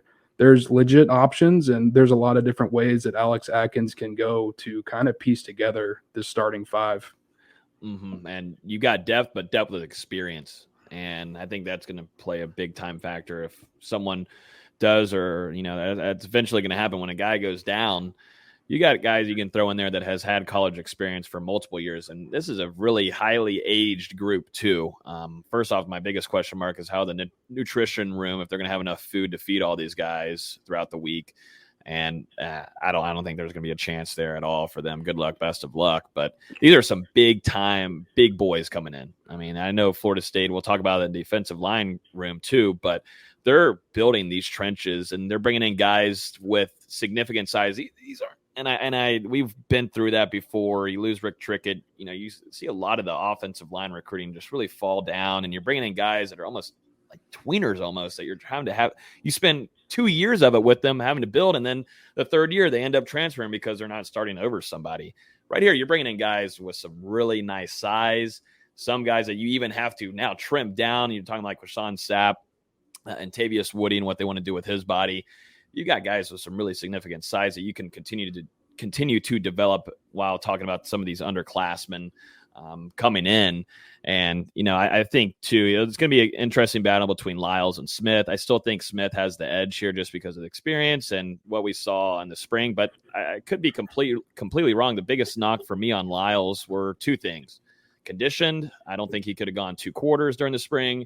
And number 2, the snapping. I mean, the snapping was extremely inconsistent. Those are things that you can fix, luckily. Those are things that continue to build chemistry with Jordan Travis and whoever's there at the quarterback room. But Jordan Travis is the guy. Those 2 things can be fixed. So that's why, I know D-Lou, you and I are kind of not in full agreement on this, which, that's where it's going to create a good conversation once we get into fall camp and evaluating Lyles versus Smith and taking that center position. And outside of that, you feel good about Robert Scott. You know what you got with Gibbons.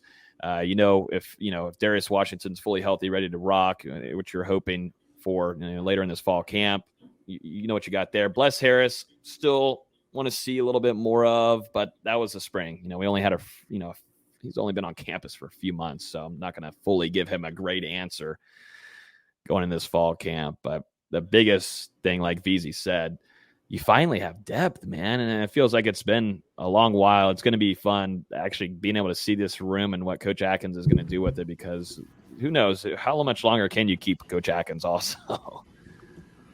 You've got depth and you've got versatility. Robert Scott, he can play, his left tackle spot. He can shift to guard. Darius Washington, he can play between center, guard, and tackle. Turnitine can flip between either of those tackle spots. Harris is a guard or a tackle.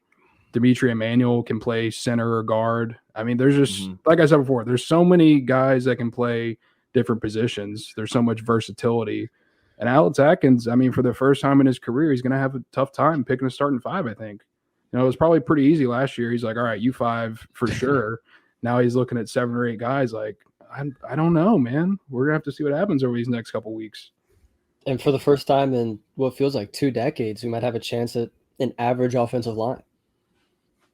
I think I don't think it's crazy to say.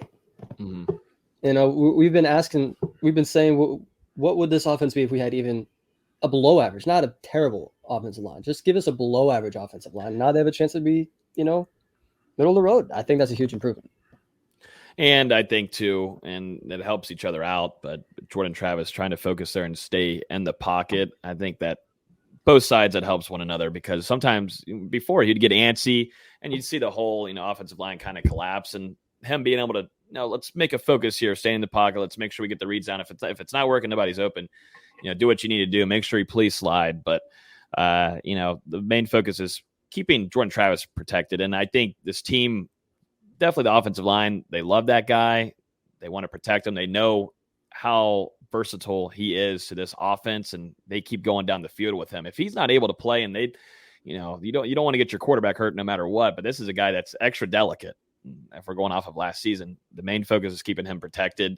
We'll see if that offensive line can do it, but you got to like this. You got to like what Mug Norvell and Coach Atkins did this last offseason, and making some fixes. And we'll see if that turns out to be a big time game changer for Florida State this upcoming season. And I think it will. Like you guys said, I think it's going to be, you're going to see, I think there was a step last year. If only injuries weren't there, you'd see even more. But this is going to be a big time jump to where you're like, okay, all right. I don't think we have to worry too much about Florida State's offensive line. And the funny thing is, this might be the last year that we're really maybe still a little bit concerned about it. I think after this year and the years coming, Atkins and Norvell have built that base to now the future is really bright in that room.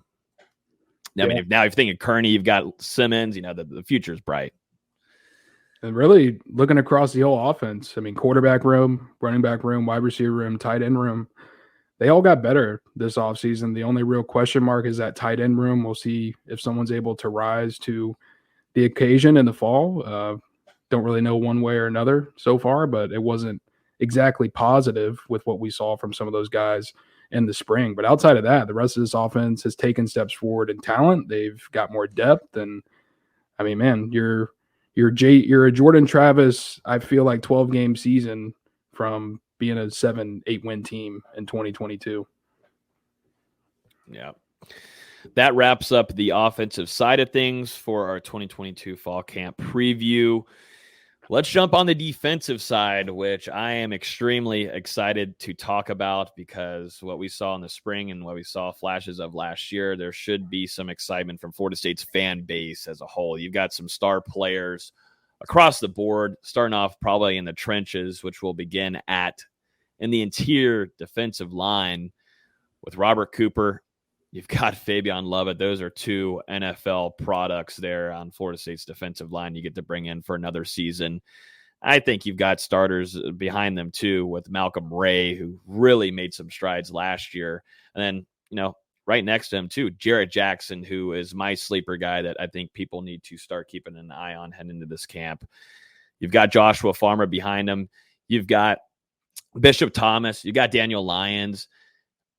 Really, that front 4, I feel really, really good about. Farmer, too. I still think I want him to trim up a little bit. They put on a lot of pounds on him. But either way, I think you got 5 really strong material guys that can put in some work. But, I mean, love it. Robert Cooper, you just can't get any better than that, definitely in the ACC. And I think they're going to make some – they're going to get some national attention this upcoming season. You just bring this whole group back. I mean, and they were already a really nasty tandem. I mean, you had Jermaine Johnson and Keir Thomas on the side doing their work, but on the inside, I think it was really missed out on what they were able to do to push inside there and cause some havoc for some of these offensive line and to completely wreck what some of the game plans they were running there for offensive line groups on Saturdays.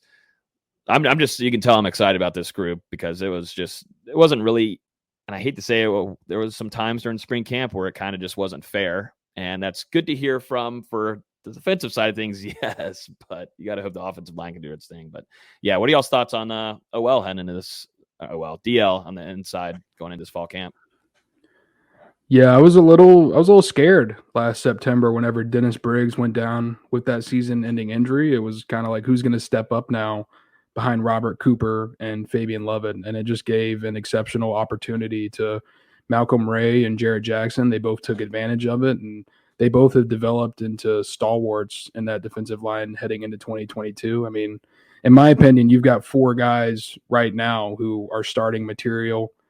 We know that Cooper and Lovett are going to be those 2 guys unless they get hurt, but there won't be much of a drop-off if you ask Ray or Jackson to step in for them at any point.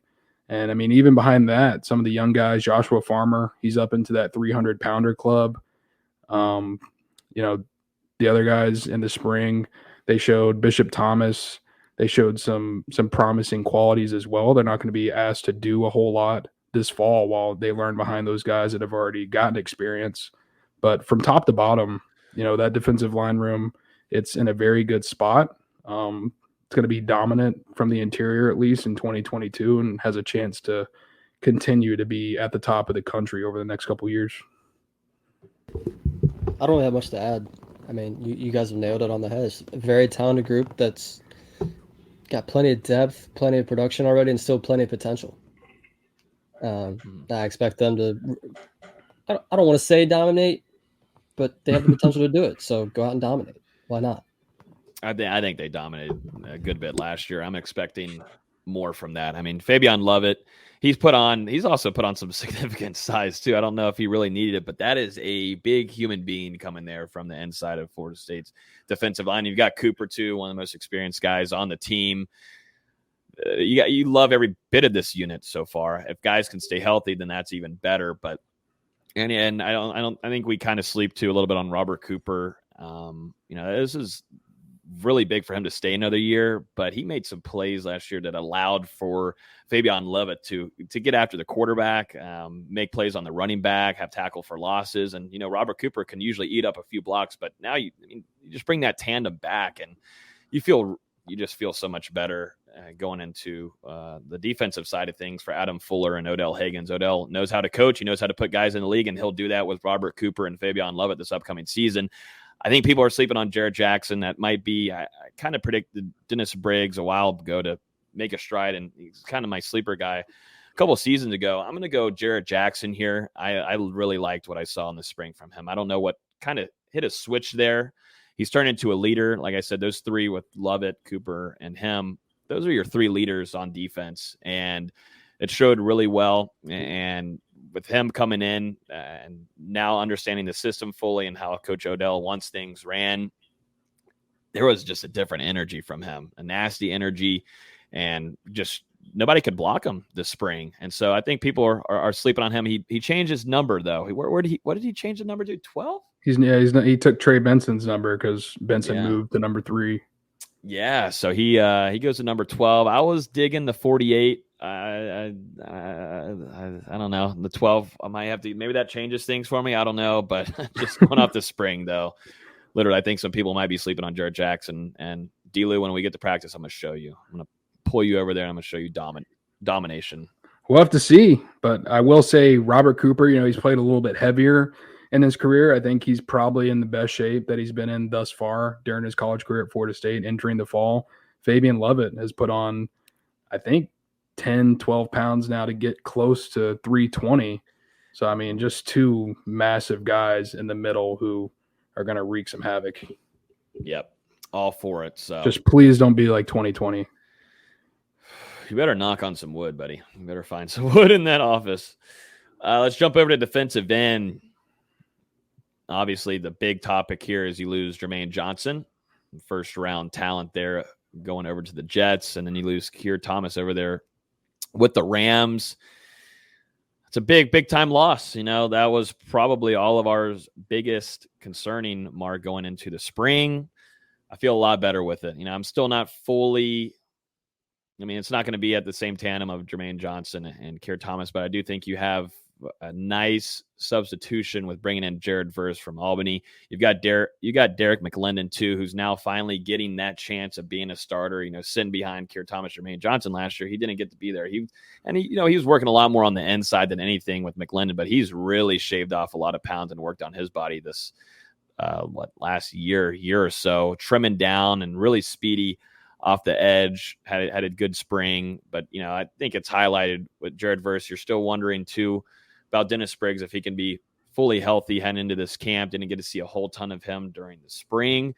And you got Byron Turner, you've got Pat Payton. You're hoping those younger guys can make some steps forward. You saw it with Pat Payton this last spring. I mean, I think from a few of our sources telling us really dominant spring scrimmages. And, after it took a little while, I think the second scrimmage, he really showed out, and it took a little while for him to make those strides. But I think you're seeing more confidence out of Pat Payton. And you lost Quashawn Fuller to Maryland in the transfer portal. I think the staff sees a lot in Pat Payton. I think they see a really high ceiling and what they can do to continue and develop him, what Coach Pap can do. It's probably the number one guy I'm keeping an eye on if he can continue to make strides, because after your top two there with McLendon and Verse, and maybe your top three with Briggs, you're worried about who's after that. And you're keeping an eye on Pat Payton and also Byron Turner, in my opinion. Yeah, you're not going to be able to replace the production that Johnson and Thomas gave you in 2021. But I do think this unit is going to be one that improves throughout the season for Florida State, just because of how much youth and inexperience there is. Jared Verse looked unblockable during the spring, and especially in the spring game. It wasn't even fair. He was getting around every offensive tackle right into the backfield, making plays. Derek McLendon, as you noted, Logan, has taken some tremendous strides with his body, and the coaching staff absolutely loves the kid and the attitude he brings to the field. So it seems like those are probably the two guys in line to be your starters. Dennis Briggs, reliable contributor as long as he's back fully healthy, which I believe he will be by the fall. And then Patrick Payton, Byron Turner, even Leonard Warner, who missed all of 2021 with an injury but is back in the fold. Those are some wild cards. And Austin's looking at me like I'm an idiot.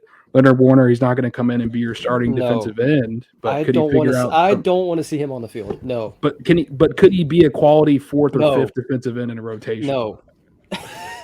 No. 6-year senior. Come on, man. You sure it's not seventh? He's been here for forever. I thought it was 7. It's 6 or 7. Almost as long as your tenure in college, Dustin. Getting there. Getting there, yeah. He's got like another 2 years. He probably has the Masters, though. Probably. It's impossible to have the top two that you had last year with Johnson and Thomas, but I don't think there's that much drop off in the 2D. I think there's a little bit more depth than they had last year and a little bit more production. I think, you're not going to be as reliant on your top two guys, and I think that's big. There were times last year where Johnson and Thomas got a little bit tired, had to come out for a little bit, and it really impacted defense. I don't think there's going to be that big of a drop off from the first two to the second two, whoever those end up being. Mm-hmm. Yeah, I agree. I'm high. I think if we're going to compare any kind of things, I guess Jared Verse is closer to maybe Jermaine Johnson, but Keir Thomas was much more of a bigger sized guy on that end. And, Derek McLendon is not that. He is not that size. Jared Verse has got some bigger size on him. And I think Tom's in the comments here talking about Verse and his play. He'll get after the quarterback, but might give up some running plays. I think, at least from what we saw in the spring, and we're going to have to see games before anything happens. But, I think you're going to have to wait and see from what happens with him, because the spring and you're going against Florida State's offense. I hope that we're not completely hopefully Florida State's defense is just, straight dominance. But from what we saw from Verse and what he could do both against the quarterback and then running backs, he was taking on two blockers at the same time, dog, and wrapping up Toa Philly. That just doesn't make sense to me. And that's where I was worried about Florida State's offensive line, where we were heading in the spring, like, oh, this is everything's good, giddy, everything's, improving their offensive line. I don't know, but I think Florida State did a fantastic job of landing Verse. I think he's going to be a big time game changer for Florida State. And, you start off with Duquesne, but I know we got a comment here on YouTube talking about LSU. either way, Florida State's going to have to get after some quarterbacks this upcoming season. They did it last year and they found success. They did it against TBD. And you saw Miami struggle immensely there and what they could do. And then they're going to have to do it again. And whoever they throw out there and whoever Brian Kelly wants to throw out there, God, I wish it would be homeboy from Arizona State, Jaden Daniels, but I just don't think I don't know if he's going to beat out that battle, but he wanted to transfer over there. So we'll see, but they'll be in our full preview of the LSU game in about a month from now. So less than that, actually. No, more than that. A little over a month. Yeah, Verse, we all saw on film the athletic capabilities, how he got after the passer, and just his effort, thinking back, chasing down that running back from Syracuse in some of that game film he had whenever he transferred to Florida State.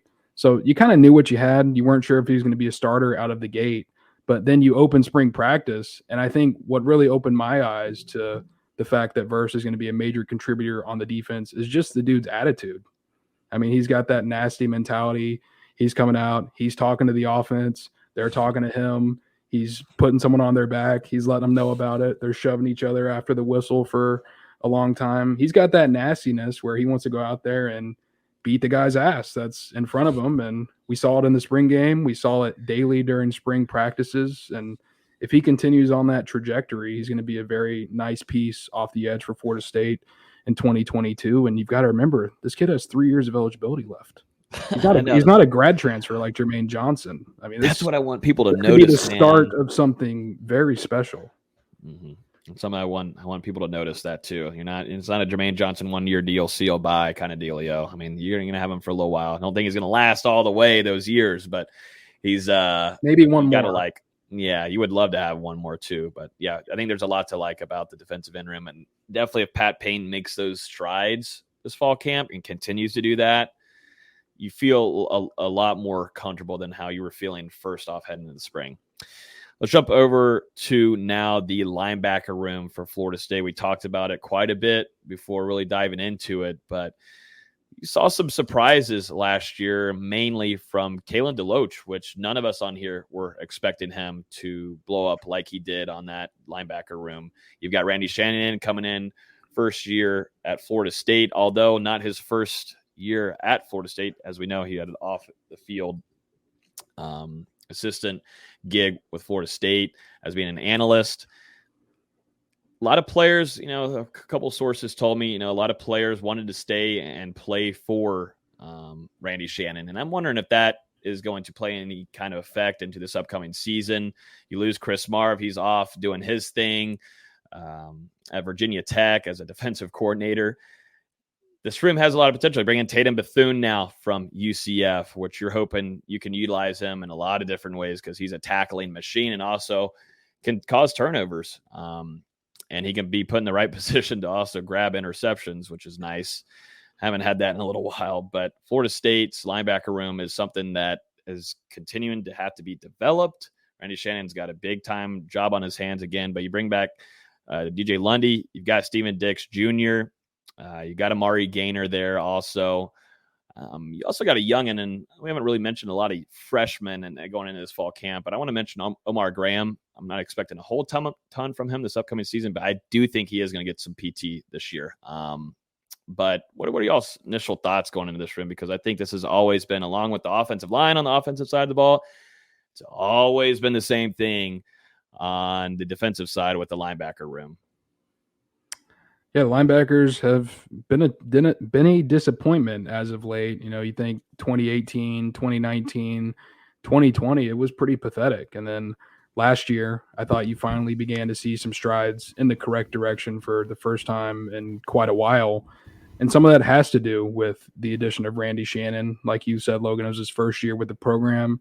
Now he's going to be your full-time position coach. And I do believe some of those improvements are directly on the back of Shannon, as well as just some of those guys in that room are pretty damn talented. And Florida State, they will be running that 4-2-5, so you're only going to have two linebackers on the field in most situations. Seems like right now that's DeLoach and Tatum Bethune.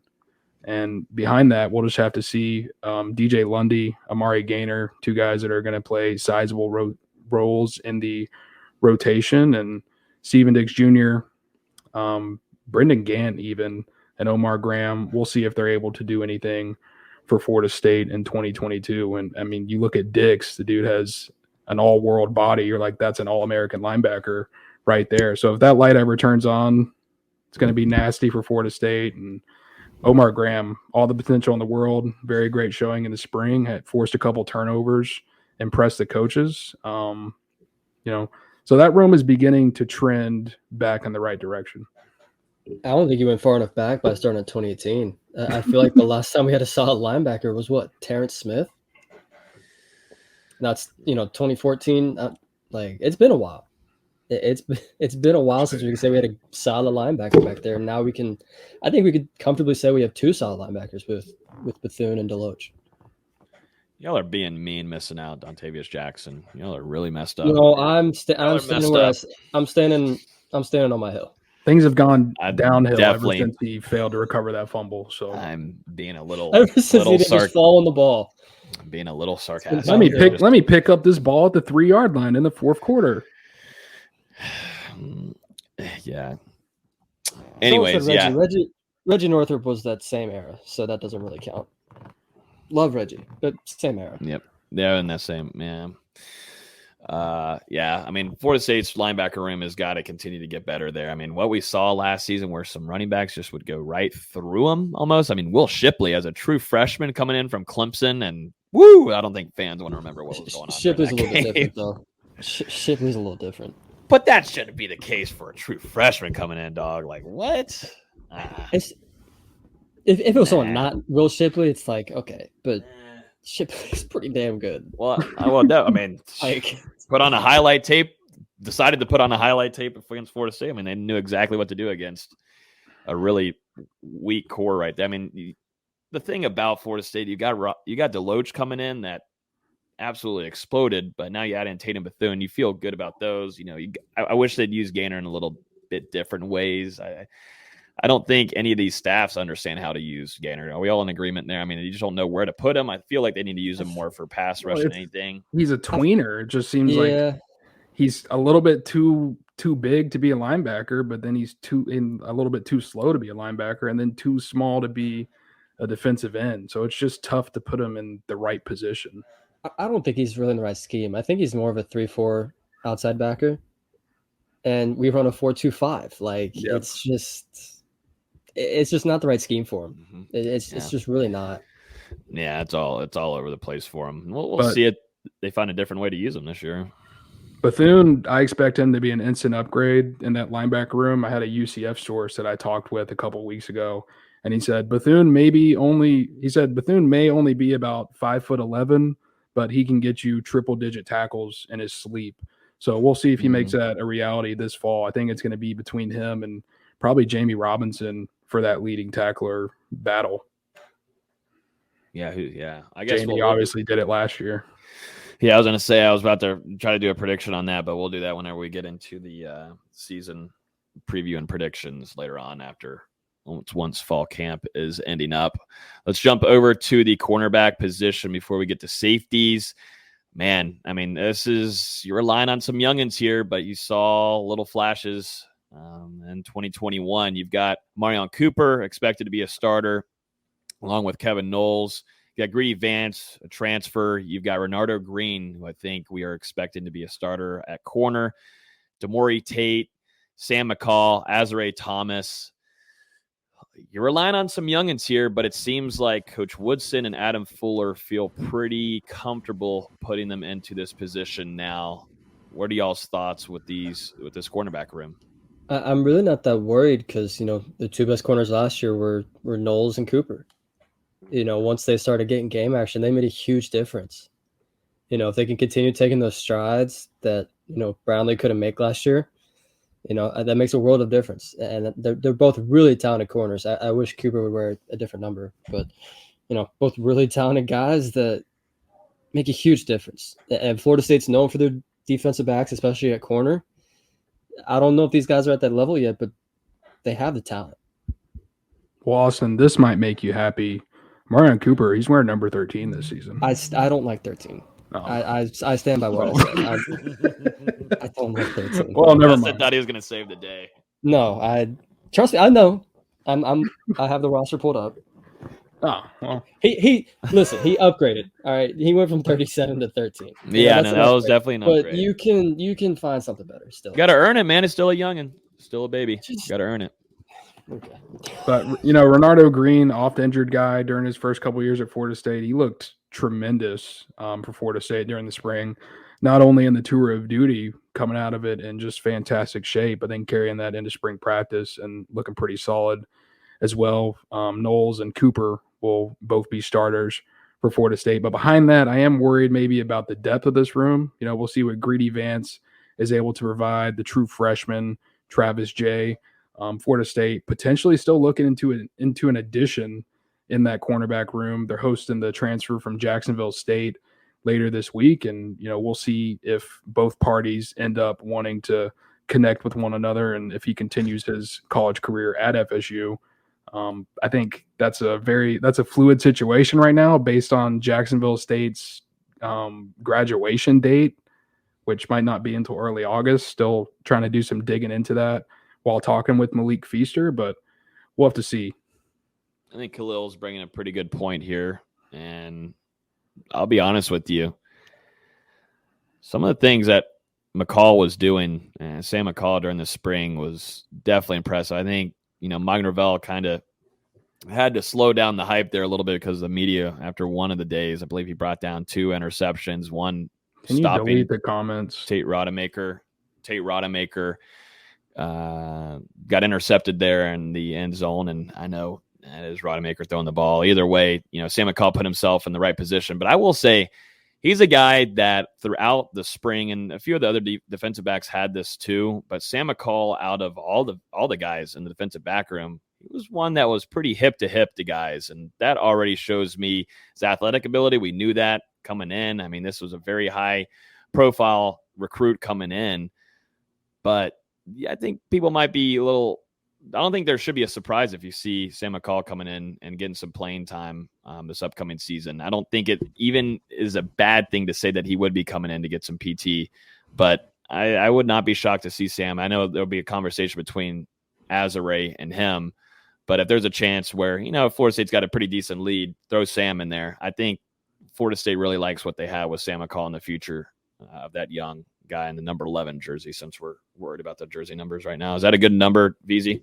11 good? Good number. Okay. Good number. Yeah, it was huge. It was huge for FSU to get McCall and Thomas both on campus for that spring, because they both got a chance to get involved with things a little bit early, and with how potentially thin this cornerback room is, they could rise up that depth chart during the fall. And one thing that both of them displayed, I thought, from tour of duty throughout spring practice was their ability just to compete. I mean, they're both two extremely competitive guys that are coming into Florida State. And like I mentioned earlier, sometimes a true freshman can come in a little timid. These guys came in with some attitude and ready to take someone's spot. They're both fighting to do that.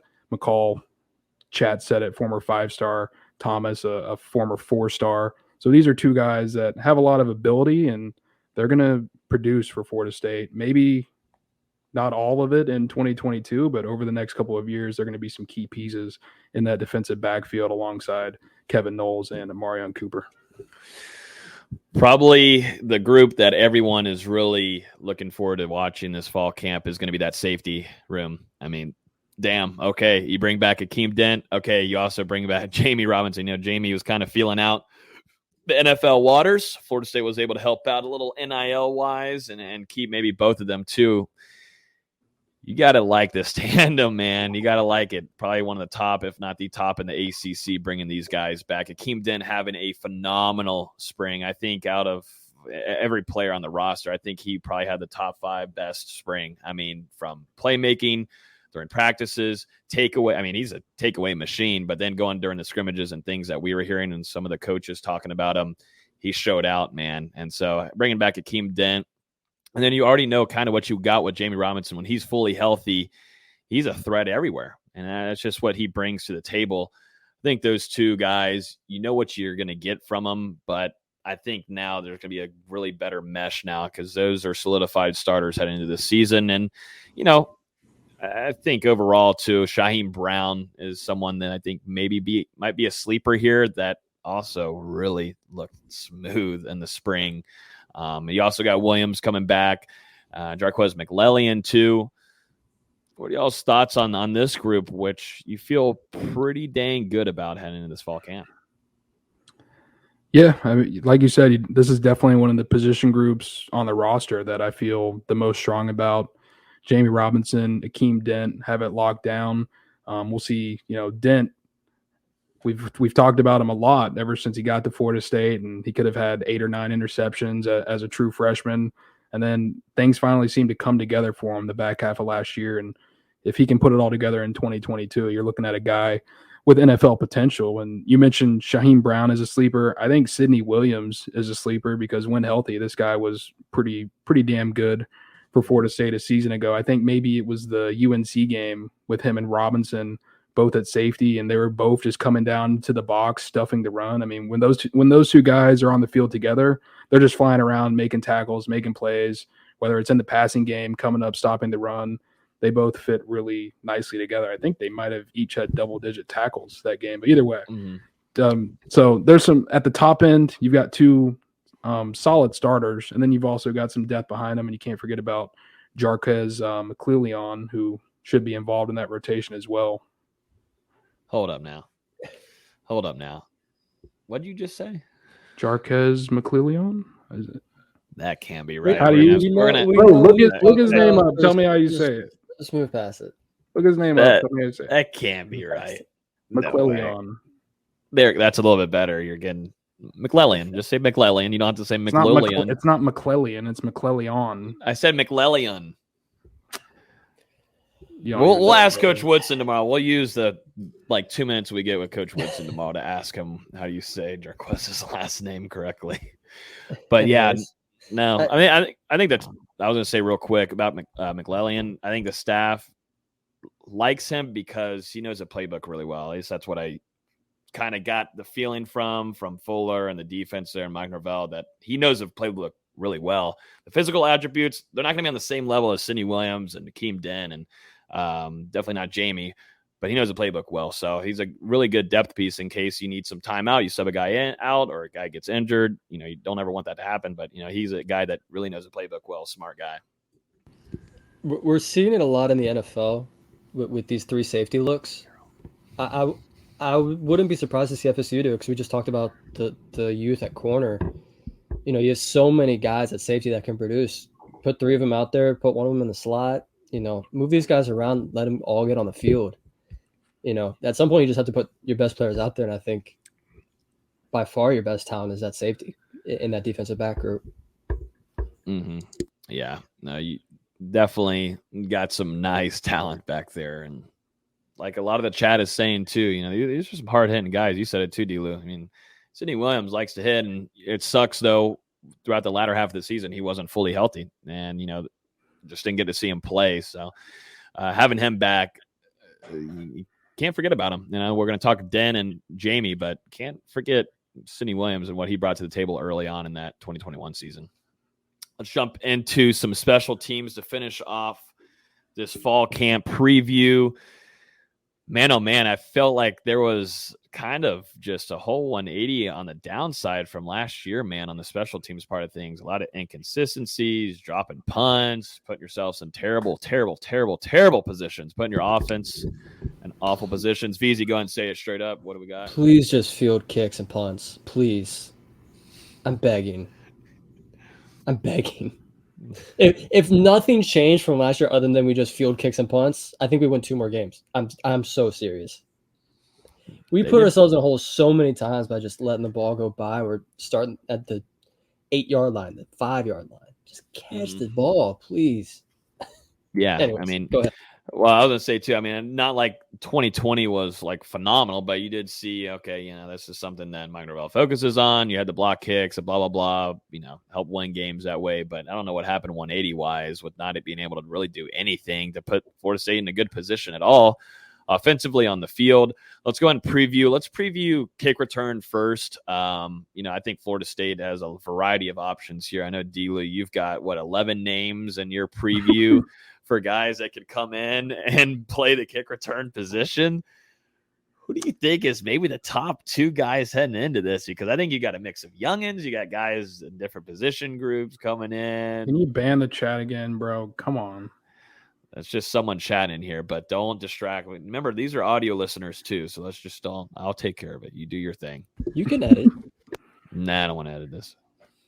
It's too long. I need to get this out before it's midnight. Yeah, there's a bunch of different names I think that could field kicks for Florida State. There was one easy one, and it was Winston Wright Jr., who we mentioned earlier, over 1,000 yards, kick return yards in his career, 2 touchdowns, scored a touchdown on a kick return last year. And then, of course, that unfortunate injury happened, car accident, breaks his leg. So, I mean, even if he is able to return and contribute to Florida State this fall, would they want to risk his availability on special teams still? I don't know that they will. You got the grad transfer from Columbia, Mikey Russos, who is being brought into Florida State as a kick return specialist. And he's the only guy now from the Ivy League. Let's go ahead and say that. But he's the only guy in Columbia history to record a kickoff return touchdown and a punt return touchdown in a single game. This is a guy that's joining Florida State as a preferred walk-on. So I think he'll definitely be right in the mix as a kick returner. We'll see if he's able to win a job, but he has produced in the past. And outside of that, Keyshawn Helton, Ontario Wilson are back, Micah Pittman. Let me pull this list up. I've got Travis J on here, Ja'Kai Douglas, Trey Benson, Deuce Spann, Lawrence Toafili, and Sam McCall. So I've got a lot of names in the mix for this job. And the reason I do is because Florida State, they tried out so many different faces at kick return and punt return last season, and none of them worked out. So you've got to have enough options in the stable in the event that, hey, we do find a top option, but he gets hurt and we got to go to a backup. Yeah.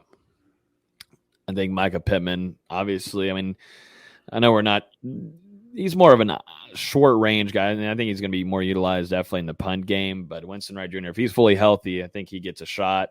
And we got youngins. We saw during the spring get chances with Azrae Thomas and Sam McCall. You've always got veterans back there too you can use. But I think the the fall camp will be really telling on who they decide to go with. And I don't know. It's just didn't look good last year, guys, and that's got to be a change, man. They put themselves in terrible positions. Put Jordan Travis in the offense, back on their own heels on the field. It just didn't look good.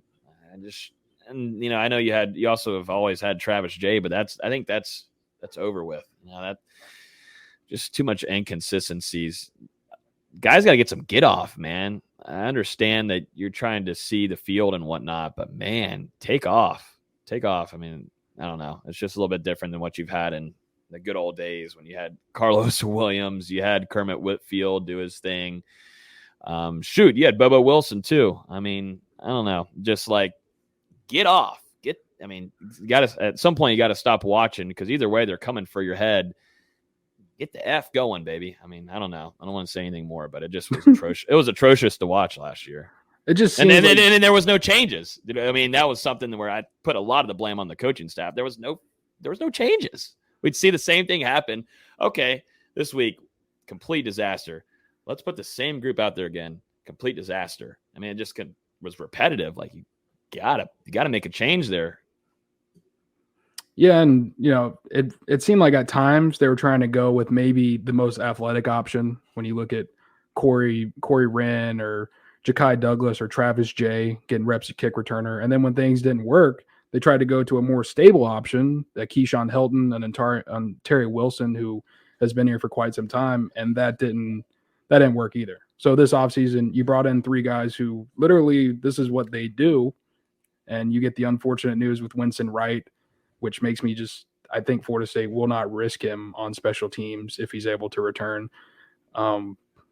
Pittman at Oregon averaged over 10 yards a punt return last season. He would have been, I think, top 15 nationally if he had appeared in 1 or 2 more games. So, and then on Florida State side, Ontario Wilson, Keyshawn Helton, they both averaged 4 yards per punt return. Pittman over double that. So I think he probably is your starting punt returner. And I mentioned Russo's because that just seems like what Florida State brought him in to do, which is contribute on special teams as a returner, and he'll be in the mix to win that job. Mm-hmm. And to this one commenter's point about kickoff return, Kermit Whitfield was the last kickoff return touchdown. Was it really? Yeah, I just went through College Football Reference. Yeah, that's the last one. When was the last punt? The last punt return was 2018 with DJ Matthews. Oh God, I remember that. Yeah, I do remember that one. Which was how did that happen? Miracle City. To sum it up real quick, it's been a long time. Wow, it's been 2013 since Florida and a national championship. That technically 2014, technically, but you know. Yeah. Wow, got to see some improvements at some point. That is definitely bad. That's probably the most dropping. As long as you average over 4 yards per punt return in 2021, you will have improved. We want a little bit more than that, D-Lou. We want a little bit more. That's all we're asking. Yeah, no, that was definitely a really bad thing to hear there, obviously. So Florida State's got a lot of work to do there. Obviously got a lot of work to do. We talked about kick return. Let's talk punt return real quick. Micah Pittman, I think expected here to be your starter. He did it at Oregon. You can tell he's got really good vision. And I think Florida State kind of knows what they're working with there. Not much to talk about outside of that. I mean, maybe some backups, but that'll be something that we can talk about whenever we're going through fall camp and say, hey, here's behind Micah Pittman. But with Micah Pittman, you got to like what you see. Got good vision, like I said. He's kind of wide receiver that has the running back kind of talent, and he knows to navigate through guys and understand when blocks are coming. So this is why Micah Pittman's put in this position, and you would like to see Micah Pittman gain some yards down there to put the offense in a really good spot. That was one of the worst things to see last year, where some of these returners would put them in a terrible spot, let the ball drop down in the 5-yard line. It was absolutely hard to see if you're a Florida State fan. Let's see if Micah Pittman can bring that experience and utilize some of his skill set to put Jordan Travis in that offense in a better spot. Yeah, it was straight up ugly at times from Ontario Wilson and Keyshawn Heldon when it came to just trying to field a damn punt last year. And like I mentioned earlier, now you get Micah Pittman, a guy who averaged double what they did when it came to punt return yardage. I think he definitely slots in instantly as your starter. Russo's potentially be involved there as well. He averaged, I think, 12.5 yards per return, or at least double digits during his career at Columbia. It wouldn't surprise me if Florida State tries to take some advantage of Sam McCall's athletic prowess on special teams as well. He returned a couple punts in the spring game. I could see that continue into the fall. Then kicker-wise, you've got Ryan Fitzgerald, which, that's a lot of work on the, inconsistency aspect of things. If, he's got a leg, he's made kicks, but being able to build some consistency there is, I think, one of the big things that Florida State special team staff is working on to build there with him. And then you go on the punter side, you got Alex, the Aussie. Say it. Go ahead. Say it, Dustin. Let me take my headphones off. Hold on. The punter from down under. I still heard it. Yeah, he still heard it. But the punter from down under with Alex Mastromano coming in. Mastromano. I know it. I think it's Mastromano. Mastromano? Mastromano. That might be another thing that we can maybe ask. Why would it be Mastronomo? That doesn't even. Mastromano. No, M-A-N-O. Anyways, that's really where we dial into the real good research and analysis from us there on the special teams for kicking wise. But yeah, inconsistencies. I remember Fitzgerald being worse last year, honestly.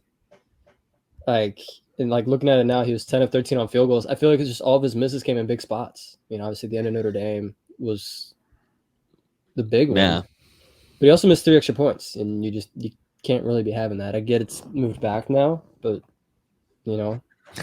missing 3 is a little inexcusable. Yeah, he definitely, and I think maybe that goes into the 2020 season because a lot of us remember whenever Fitzgerald and Parker Growthhouse were splitting time, and I think they both struggled because how do you get any consistency as a kicker whenever you're just constantly flipping with another player? I mean, it was just miss after miss. They were both 4 out of 7 that year. Yeah. So it wasn't that good. Last year, Fitzgerald goes 10 of 13. Like you mentioned, the miss against Notre Dame. He made 3 of his first 5 field goals during the first 3 games of the season. Then he hit that game winner against Syracuse. Afterwards, he goes 7 of 8 on field goals for the remainder of the year, 37 of 40 on extra point tries. And I thought this was interesting whenever I was doing the research for our special teams preview article on the site. But whenever James Rosenberry was Fitzgerald's primary snapper, he went 7 of 8 on field goals and 25 of 26 on PATs. So there's the answer. Look at see this. If that combination continues into the fall. The Rosenberry hive lives on. This is where the listeners of Hear the Spear really get spoiled here with some really good statistics. Wow. Look at the analysis from D-Lou. This is where we finish it off at the nighttime. I came prepared.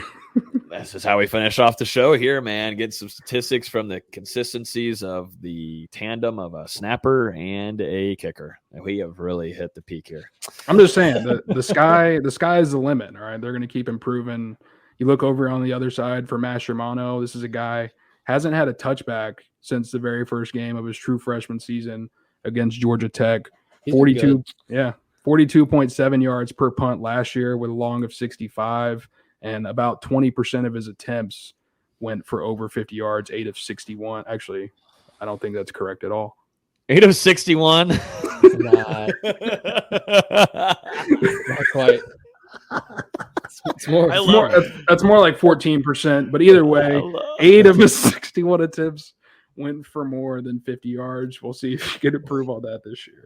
I didn't major in math. I majored in editing, writing, and media. So, and it took him 8 years to do that. So 6.5. 6.5. Oh my God, that might have been the soundbite for the intro. That might have been the soundbite for it. Oh man, but I mean, this was a 2.5, almost 2.5 hour podcast. So we've kind of hit the point where let's just get to a friggin' practice, please. So, wow, yeah, I mean, big time fall camp for definitely special teams as a whole. I think you got what you got with the defense. Really excited for that group, and then offense, I think has a little bit of question marks. So I think overall though, you're hoping Jordan Travis stays healthy this season, guys. That's something that we'll talk about in our season preview whenever fall camp gets close to wrapping up and we start previewing Florida State versus Duquesne in week 0. But, JT staying healthy, and can Florida State replace what Jermaine Johnson and Keir Thomas did there? And can the wide receiver room revamp, as you did it and you brought in guys, but can it truly be done and have success on the field on Saturdays? So we'll see. I do want to note on here too, before we get off, I know there's a few comments in here noting on Nate, our co-host on here that has been here for 2 years. He's no longer with the team. I wanted to kind of note that before we hopped off on here. Right now, it will be just the crew, D-Lou and VZ. VZ continuing to do phenomenal basketball coverage for us over there at Noel Game Day and Sports Illustrated. And then Dustin, our editor-in-chief, doing a really good job there on the football side of things, along with recruiting. We'll see if we have any kind of changes coming up soon with the podcast front. Got a few ideas in mind, but right now I know that us three, we get along well. We pick on each other, but a really good crew here to hopefully hold things down for us heading into this 2022 football season, which is going to be a really fun ride. We are planning on doing, I believe, a quick recap from Florida State's first fall camp practice. I think that might just be D-Lou and I, just depending on VZ's schedule. But we're going to do maybe a 20-minute, 30-minute max kind of instant reaction to Florida State's first fall camp, which begins on Wednesday. So look out for that. We'll do it live stream too, so you guys can hop on here and comment and ask some questions. And then we also, going into tomorrow, we have a press conference from Mike Norvell, and we will be getting quotes from all of the assistant coaches too. So that'll be really nice. We'll be putting out a lot of content left and right for you guys heading into a big week ahead, along with 20 practices and 25 days. So get ready for a wild ride of God knows what on this show. I don't know. We've got a long time of just being with one another. So you guys excited for that? I guess. Are you going to keep paying me every month? That'll Well, with Whataburger too. I mean, that'll I might add in dictate a my few level of excitement. Yeah, I think I will. VZ's more, he's a basketball guy, but now I think we got to get him more in the foot. I mean, he already is in the football side of things, but now we're going to get him really fully focused in here. Let me get a couple of basketball notes in. Okay. I did all right for 2 hours. Let me get 2 minutes. You did all right for 2 hours. Let him get 3 minutes. Shout out John Butler, 25 points, perfect from the floor in his final summer league game. Considering some heads to Poland. Correct. He didn't really play pretty much all summer league, and then for some reason his final game, 25 points. Fiondu Kabengele, 2-way deal with the Boston Celtics. I know Dustin was pretty happy about that. He hooped all summer league. We talked about it, last time we were on the podcast, but he'd play really, really well in Vegas. And then last thing, the team is taking their international trip to Canada. NCAA and college basketball every 4 years they get in some kind of international trip. When I was working with a team, we went to Jamaica. It was an awesome experience. Really gets the guys to gel together. They get some time, some chemistry, and especially on a team like this, there's so many new guys. It's going to be big for them. They were talking about going to the Middle East, going to Qatar, going to Dubai, something like that. And going to Canada, which, I think it's really going to help. It's going to help more with recruiting than anything. Because we saw them get Tenor Ingam from Canada. I believe they'll be going the first 2 weeks of August. I don't know the exact dates. I'm still trying to finalize that, but I know they'll be playing Carleton University in Ottawa August 8th. I'm about to say, God, I wish I was on the basketball squad. I'd travel everywhere. Friggin' Dubai. What are we doing here? Well, it was being debated. It was one of the final options was going to the Middle East, and then somehow they ended on Canada. Weren't a lot of the former guys though in Vegas together? A week ago, or yeah, I mean, there was a lot of former guys there between not even guys that are in the NBA now. Like Chris Kamaji was there, Brian Angola was there for a little while. Cool. Terrence Mann, obviously he's in the league now, but he's not playing on summer league. He was there. Trent Forrest, who I don't believe has signed to a new team, he was out there. Lot of former Knowles there in Vegas. Good stuff. I love seeing that. You can definitely tell. I mean, Leonard builds it from the bottom up, but the relationships and the camaraderie that they all have, they all love each other. But I saw that picture was awesome with all of them together in Vegas.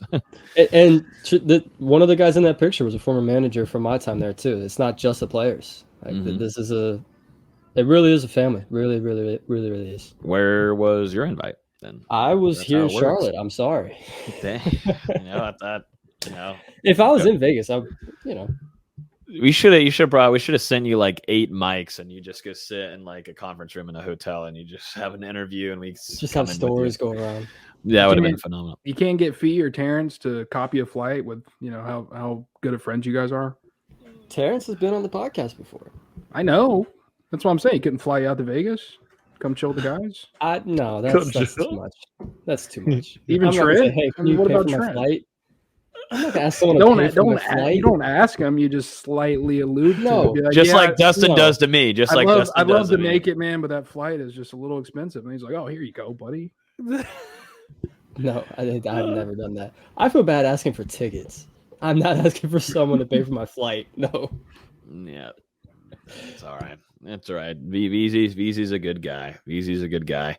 And we got the hotel booked, guys. We'll be in New Orleans. So I think we're going to figure out a bar to go to once that comes closer for all of us to go meet up with you guys. We will not be doing that on that Sunday night. We'll do that on like a Saturday so we can have a full day or a little bit of recovery because, man, oh, man, I can't. With y'all are crazy between the Discord, y'all, YouTube, and Facebook. If we meet y'all at a bar, I have a feeling we're going to be in a really bad state. So that might have to be Friday night. I don't know. Some of these hangovers, now that I'm getting older, it hits differently. It's hitting differently. I can't drink these natty ices anymore. Yeah, please make it a casino because I'm trying to make some money on roulette at the expense of other people. So I've got a real system. I quadrupled my money in Boston, so we'll see if it continues. That's what a gambling addict's mind tells them, and then they lose it all the next time. Well, and that night, to make it up, he'll bet on Russian soccer. Russian soccer, yeah. We did have a really rough time there for Dustin there for a bit. Bad losing streak. Yep, exactly. All right, that's going to wrap it up for us. This was the 2022 Fall Camp preview here on Hear the Spear, presented by NoleGameDay.com. We deeply appreciate everybody in here hanging out with us this offseason. This was a fun ride. A lot of new people here in the comments, too. A really, really fun last couple of months. Now the fun really begins, and we get to talk some actual football practices, getting ready for what is going to be a really hopefully exciting and optimistic, improved team heading into this 2022 season. Third year for Mike Norvell. We will be talking to him tomorrow morning. Make sure you're following us on Twitter at Nole Game Day. We got our official Twitter back at Nole Game Day. If you want recruiting, we're at Nole Recruiting. If you're in the Discord, say what's up to us. It's free to join down in the link below. And if you're on YouTube right now, if you hung out with us this long throughout it, it would be deeply appreciated if you just simply hit that like button or subscribe or both. We would definitely thank you a ton. Everybody, enjoy the rest of y'all's week. We will talk to you guys on Wednesday night, recapping the first day of fall camp. See you guys. Mama told me not to say a word. 17.5, same color t-shirt. Mama told me not to say a word. 17.5, same color t-shirt. Mama told me not to say a word. 17.5, same color t-shirt. Mama told me not to say a word. 17